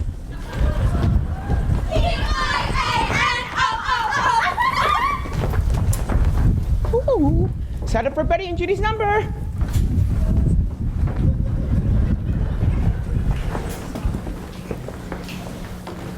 Oh, Shazam! Hubba, hubba. Sorry, Phil, no chance. You're already taken. Taken? What do you mean taken? What do you mean? What do they mean taken? They mean taken, as in taken? Well, I know what taken means. I'm just wondering what taken really means. Maybe you should forget about the word taken and remember me, your little mountain flower. Yes, I mean yes. Look, Judy, maybe you and I need some time apart. We are locked inside of a barn in Vermont. Judy, I think you better go talk to Betty. She's packing for New York. Wait, why is she packing? You know, I happen to be a free man. Uh-oh. You and I will talk about this later. Uh-oh. Martha! Uh-oh. Martha, I am still waiting for an explanation about those bills. That was quite a mess you left me. I should have made you clean it up. I'm still. I did it for your own good, that's my explanation. Because I thought if I put my brain to it, I can get this place out of the red and you into the pink again. If that's not a good enough explanation, you can shove it up your vacuum cleaner and turn it on high. Say, what's going on today? Nothing. Uh-oh. I up. Mr. Foster, may I have a word with you? Please do not say, I up. I'm used to a union crew, a Broadway theater, and a professional staff. Instead, I have hay where it does not belong, and Mr. Pig, my office mate, just ate the finale. So don't just sit there, do something! I love a piano, I love a piano, I love...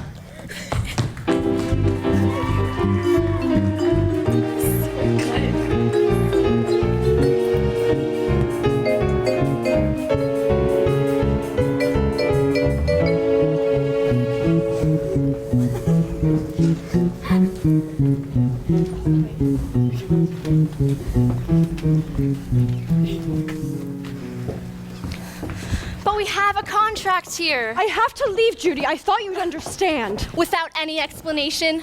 It was something that was told to me in confidence. You can't break a confidence, but you can go off and play the Regency room? Listen, it's your big break, and I'm glad you got it. But whatever happened to Miss Honesty is the best policy? Did she turn into Mussolini all of a sudden? Oh, honey, it just breaks my heart. But aren't you in love with Bob? I thought I was. Well, then what did he do to drive you off like this? Let's just say Bob's not the man I thought he was. What man ever is? Now what the devil's all this about packing? Good Lord, I'm even talking like the old rooster. It's about Bob and Betty, and, well, Phil and Judy, too. Well, that's what you get when you get involved with a song and dance man. A song and a dance.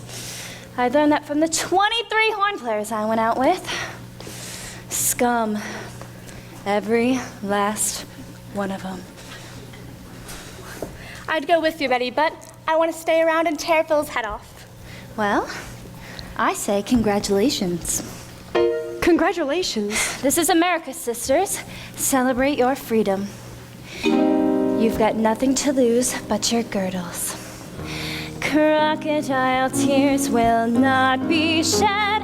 They're not for a lady like I can recall what my aunt said when she married for the 20th time.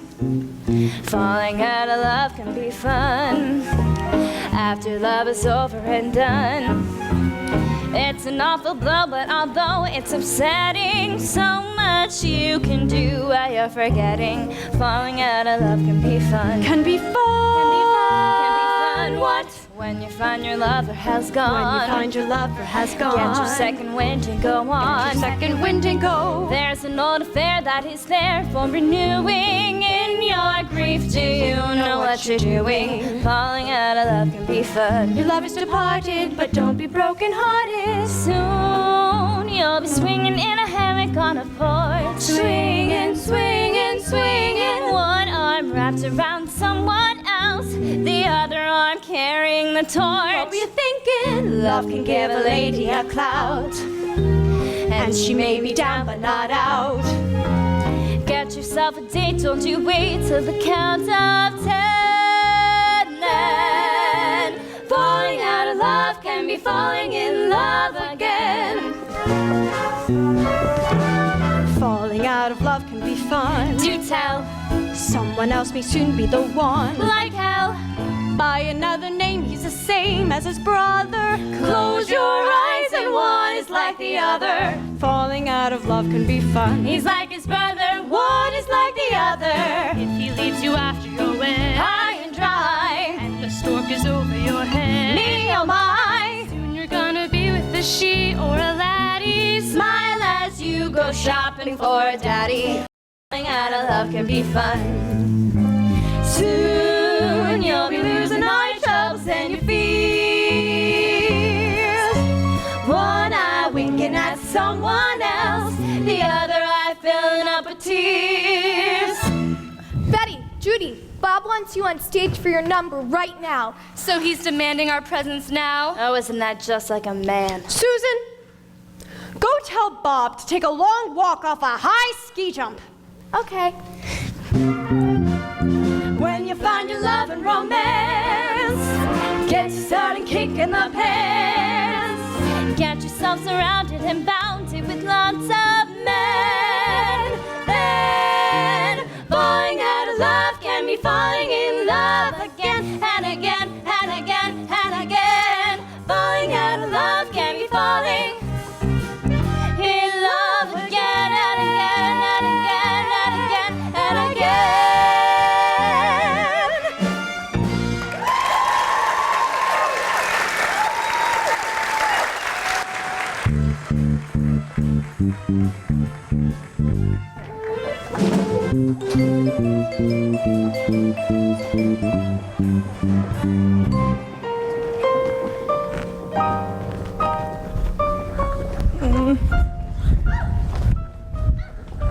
Ladies, have any of you seen the Haynes sisters? No, I haven't. Bob, I have looked everywhere for them. Their room, the game room, the ladies' room, the milking room. I cannot find them. Betty and Judy Haynes! I think I'll turn him into an opera. Just out of title.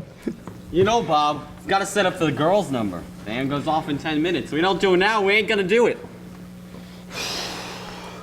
Do any of you girls know this number? Not me. I'm sorry. Go find someone else. Okay, partner. I guess we got no choice. Oh no, you don't mean what I think you mean. Uh-huh. Ezekiel, hit me with the number 17. Surprise pink! Not the surprise.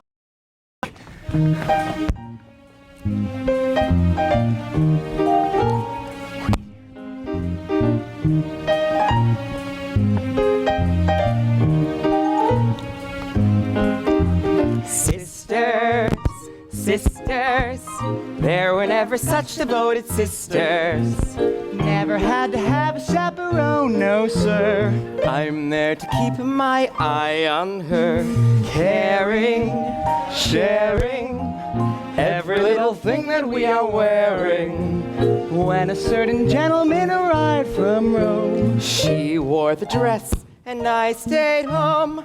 All kinds of weather, we stick together, the same in the rain or sun. Two different faces, but in tight places, we think and we act as one. Those who've seen us know that not a thing can come between us. many men have tried to split us up, but no one can.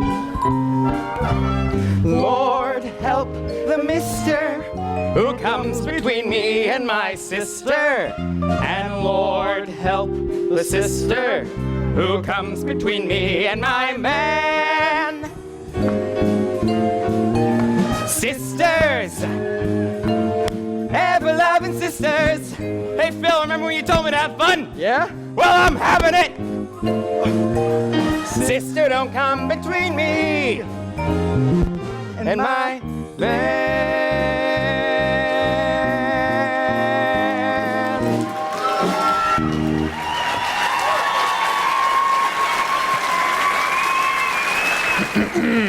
Oh, good evening, General. We were just testing out the fans. We're not really in this number. You made me do this. Union rules. Yeah. Mr. Rough. Wallace, I have a secret I can't tell you. Well, would you like to tell me the secret now or later? Betty just left from New York. Judy drove her to the station. New York. What for? She said that you're not the man she thought you were, but I bet she'd reconsider. Oh. So that's what she thinks, huh? Meantime, she said to walk off the ski jump. Actually, Captain, Miss Haynes got a telegram. What did it say? Bob wasn't the man you thought he was. Leave town. Everybody take 5, please. Well, I took the liberty of borrowing the wire. Have a look for yourself.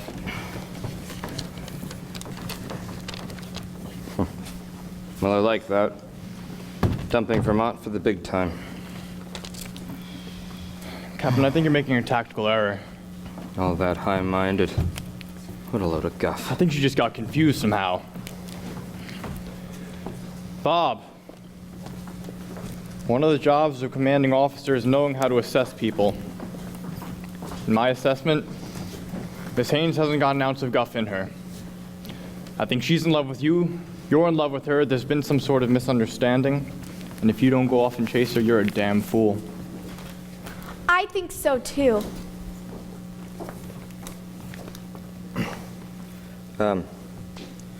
General, do you think you could arrange a car to take me to New York? Oh, it's already waiting outside. Sister, you are our prize. Wait till you hear me sing. Later, Susie. Have a safe trip, buddy. Good luck, son.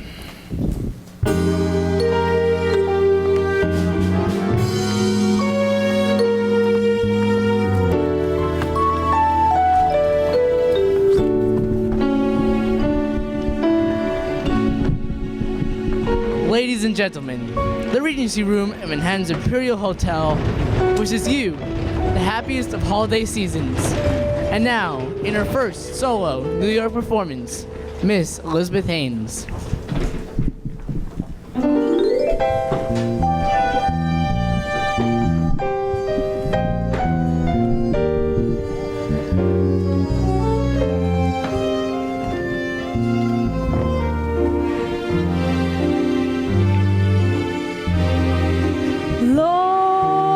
Lord, you didn't do right by me. You planned a romance that just hadn't a chance, and I'm through.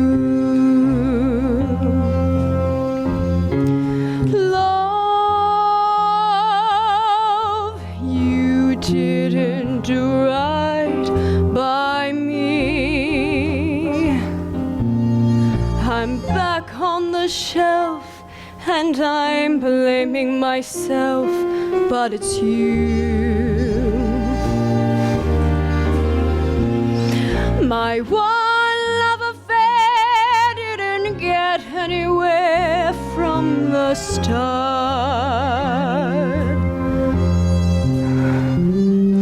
To send me a Joe who had winter and snow in his heart wasn't smart. Love, you didn't do right by me, as they say in the song. You done me wrong. How much do I love you? I'll tell you no lie. How deep is the ocean? How high is the sky? How many times a day do I think of you?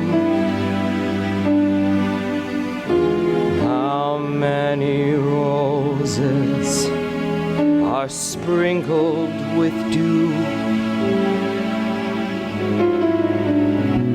How far would I travel to be where you are? How far is the journey from here to a star? And if I ever lost you, how much would I cry?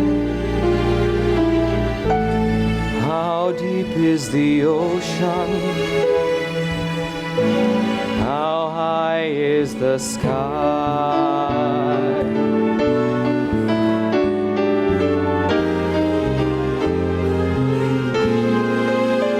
My one love affair didn't get anywhere from the start.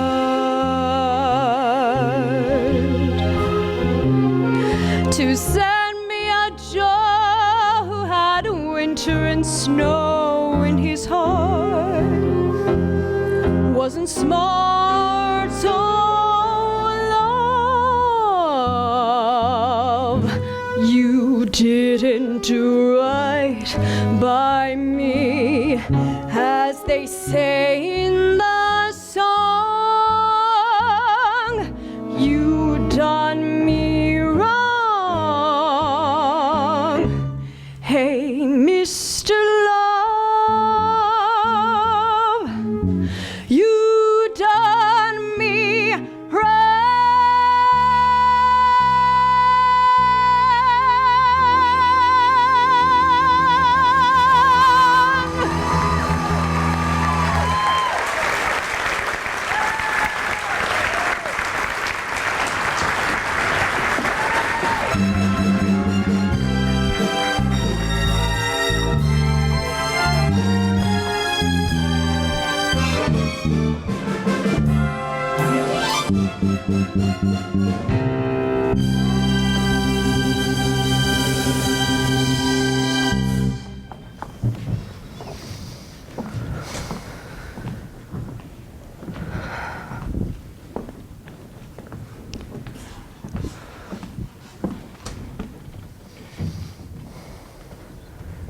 That was a great number for you.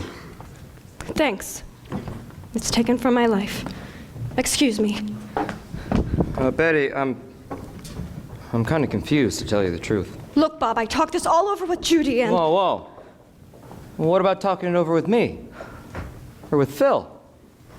What about that cast you locked up in the lurch in Vermont? You don't want them to think you're underhanded, do you? Underhanded? You talk about underhanded? That's a pretty mysterious remark. I can hardly speak to you. I'm so angry. If I said or did anything wrong, I'd like to set it right. I just want to know what it is. If you don't know, I can't explain it. Well, now I'm totally lost. Evening, Bob. It's a good thing I ran into you. Ralph, glad you could make it. Betty Haynes, this is Ralph Sheldrake. Mr. Sheldrake, I've heard all about you.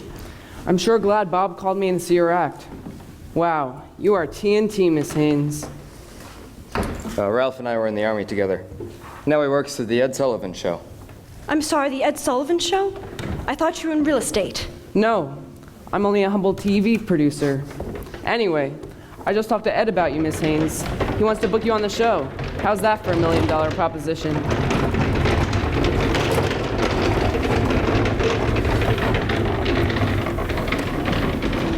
$1 million proposition. The folks out there'll never know what hit them. But Bob, we haven't heard from half the guys. I think our letters got stuck in the holiday mail. Oh, that's a tough break. Say, you think Ed'd give me a spot on a show tomorrow? Sure.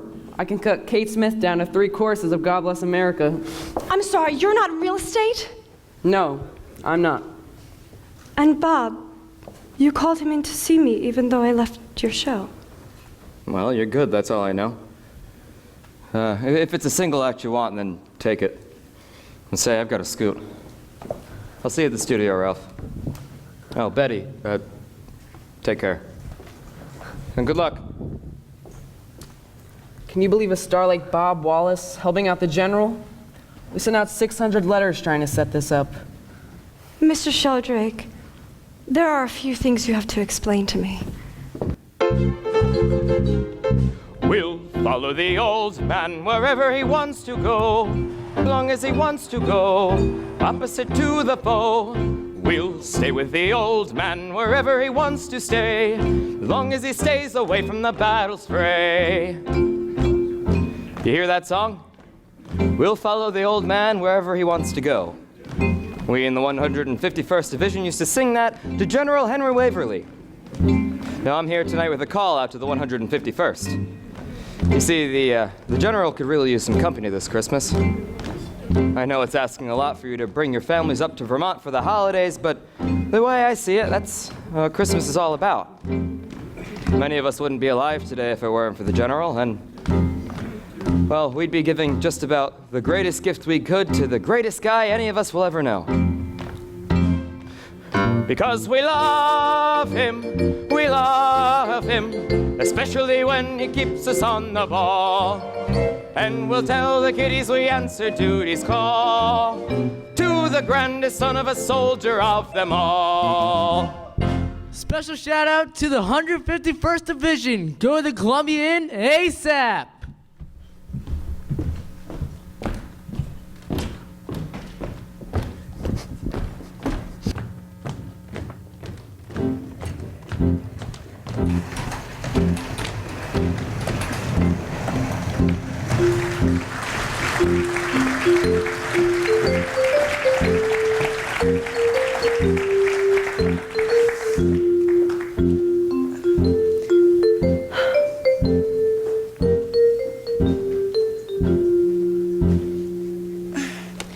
I cannot dance in these shoes. Are you sure it's the shoes? Am I sure it's the Is the gown ready? You fix the gown. Any word from Bob yet? Not a thing. Hotel said he left New York in the middle of the night. Well, he's only got about 3 hours till showtime. I know. Holiday traffic, folks. Happy Christmas Eve. Any luck, Bob? Did you see Betty? No, I saw her all right. And? What happened? Couldn't break her. She won't come back. I just don't get it. I'm so sorry, Bob. Well, anyway, how are things looking around here? Well, not too bad. What does that mean? Hope it's not obscene. It's where the engagement ring is going to go. Right there. She got me drunk. She clubbed me over the head. Next thing you know, boom. Well, things sure happen fast in Vermont. Yeah, they were naming it the Sunshine State. Well, congratulations, you two, really, congrats. Mr. Wallace, Mr. Davis, I've been working on my number. All right, Susie, you beat me to submission. Show us your number. Stand back, Pine Tree. Susan's back in town. Let me sing a funny song with crazy words that roll along. And if my song can start you laughing, I'm happy. I'm like a sunflower, put a light in me and I turn. Ezekiel, hit me with those footlights. Ooh, I'm young again. Now bring me a bow as gaudy as all get out. Voila, I'm happy. Let me sing of 60s charms, the Swanee shore and mother's arms. And if my song can make you homesick, can start you laughing, can start you crying.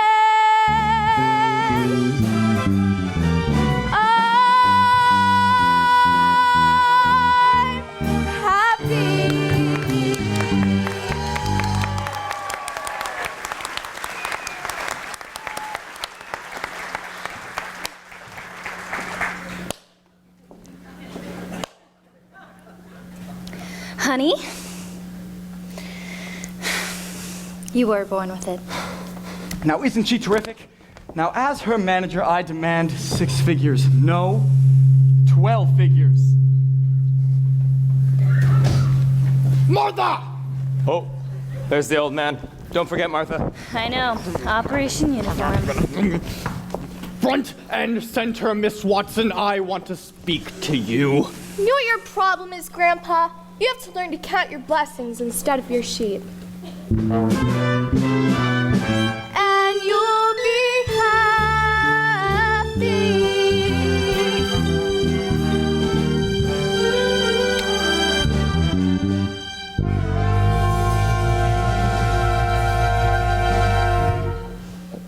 seems to have gone insane. Martha, where are all my suits? I sent them to the cleaners. All of them. On Christmas Eve. Oh, don't worry about the show. You can wear your uniform tonight. No, I will not wear my uniform. Then you'll wear your underpants, and you'll make quite a picture. Folks won't be able to tell you from the Christmas tree stand. I got along just fine in the army without you. And it took 17,000 men to take my place. And you are wearing a uniform tonight. You know what you're acting like right now? You're acting like a wife. Well, we fight all the time and we never have sex. People think we are married. Afternoon, General. Ezekiel. Martha. Zeke. Merry Christmas. And God bless us all. Blah, blah, I've blah. been hearing that all day. Got a package for Mr. Wallace. And a special delivery for you, sir, from Washington, D.C. From Washington? Yup, the White House. Says so right there in the corner. Don't see too many of those. Wind's coming up tonight. Better light a fire. Happy holiday. Bah humbug. I'm hearing that one, too. See ya. Good Lord. What? The Pentagon found that tank you stole? They want me back. The president pulled the strings. I've been posted to Europe and I can ship out after the holidays. Wow. Henry, that's wonderful. I'm so happy for you. You're not gonna cry on me, are you? Ah, no. It's my sickness system acting up. See? Now you can wear a uniform tonight. I don't know where all the medals are. Ah, I'll find them. You're just hopeless, I swear.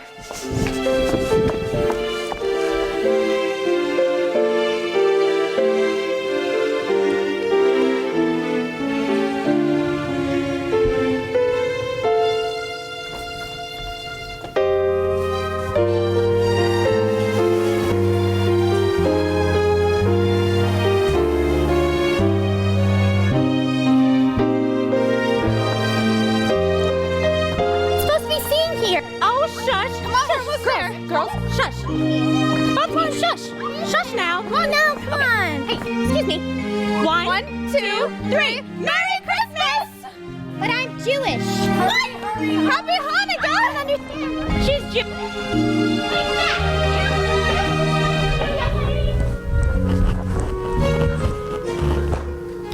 Okay, all you Christmas elves, we've done it. We put up a show in 5 days, and I always knew we could do it. I never doubted us even for a second. And we did it by remaining calm. Oh, Mr. Nolte, I've got something for you. For me? Yup, a gallon of our maple syrup. That ought to sweeten your pancakes. I'm moving to Vermont.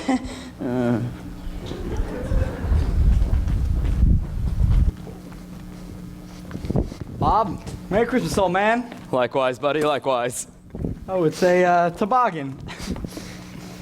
You know, Phil, you were right not so long ago about love. I had a really great shot with Betty. I don't even know how I blew it. Hey, but look, you missed one. What's this? I don't know, it just says for Bob.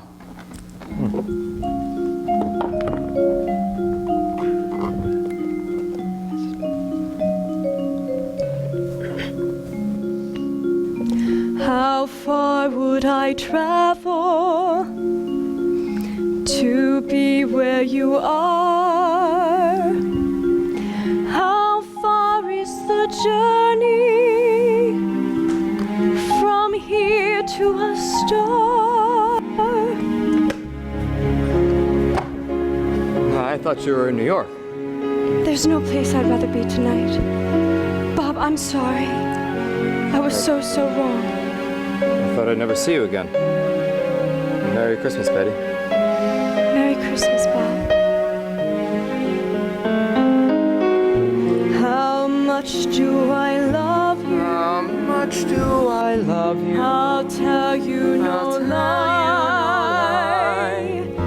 How deep is the ocean?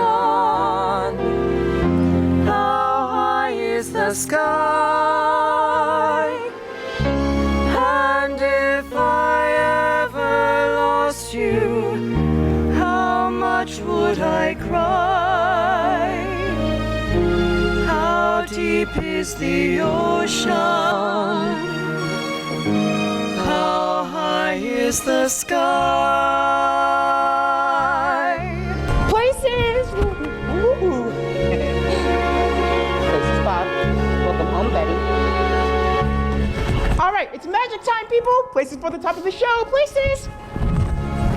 What are you doing? Get out there. Why are you pushing me on stage? Why can't I sit in the audience like any normal? Soldiers! Attention!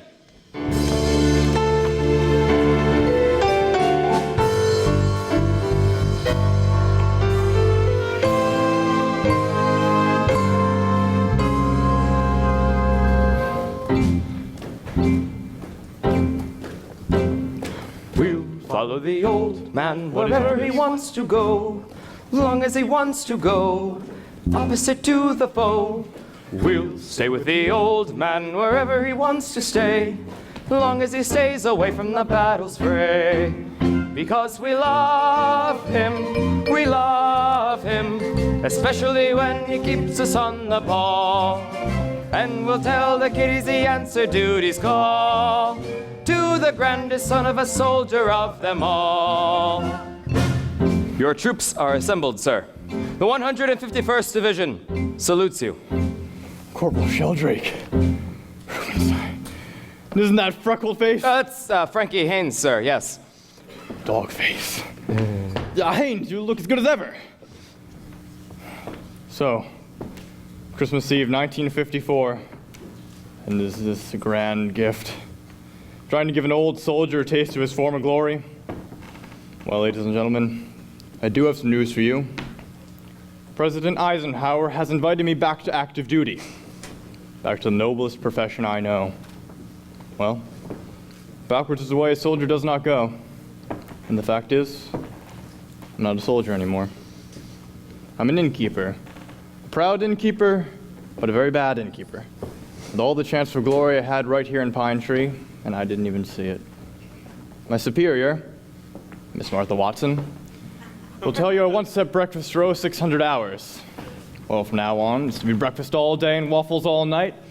Beds will not be made, and calisthenics are strictly forbidden.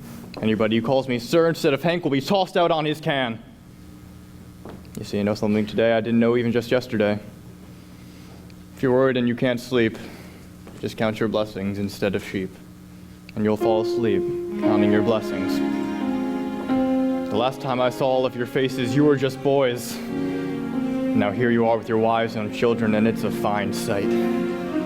Soldiers, thank you from the bottom of my heart, and Merry Christmas. Merry Christmas, sir. What was that? Merry Christmas, Hank. What was that? Merry Christmas, Hank. Now all of our veterans, please rise and fall in. As for the rest of you, dismissed. Or as they say in theater, on with the show. I'm dreaming of a white Christmas, just like the ones I used to know. Folks, if you remember the words, please feel free to sing along. And let's take it once more from the top.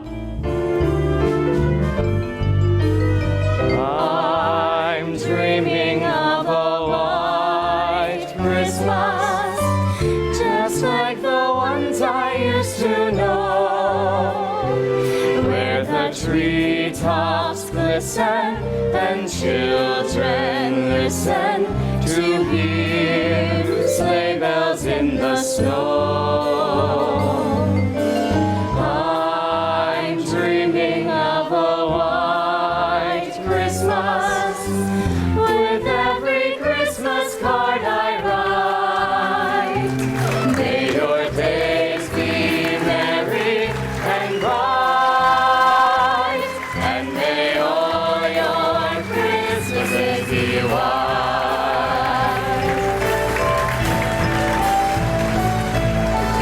I'm dreaming of a white Christmas, with every Christmas card I write.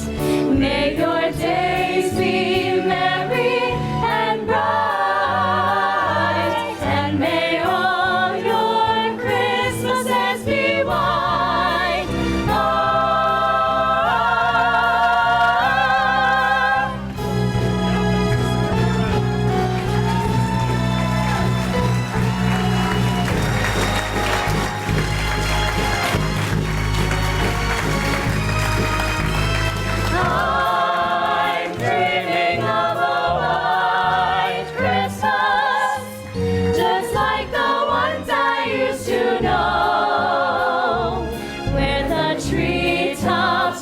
listen, and children listen to hear sleigh bells in the snow.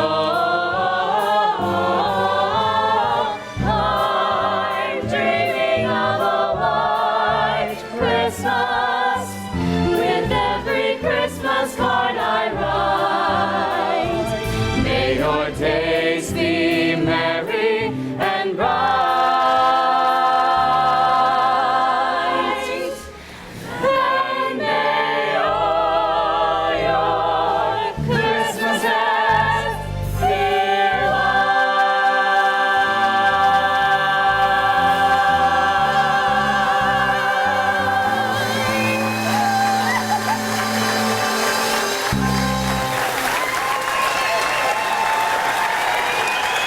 Guys, get down, get down, get down, get down.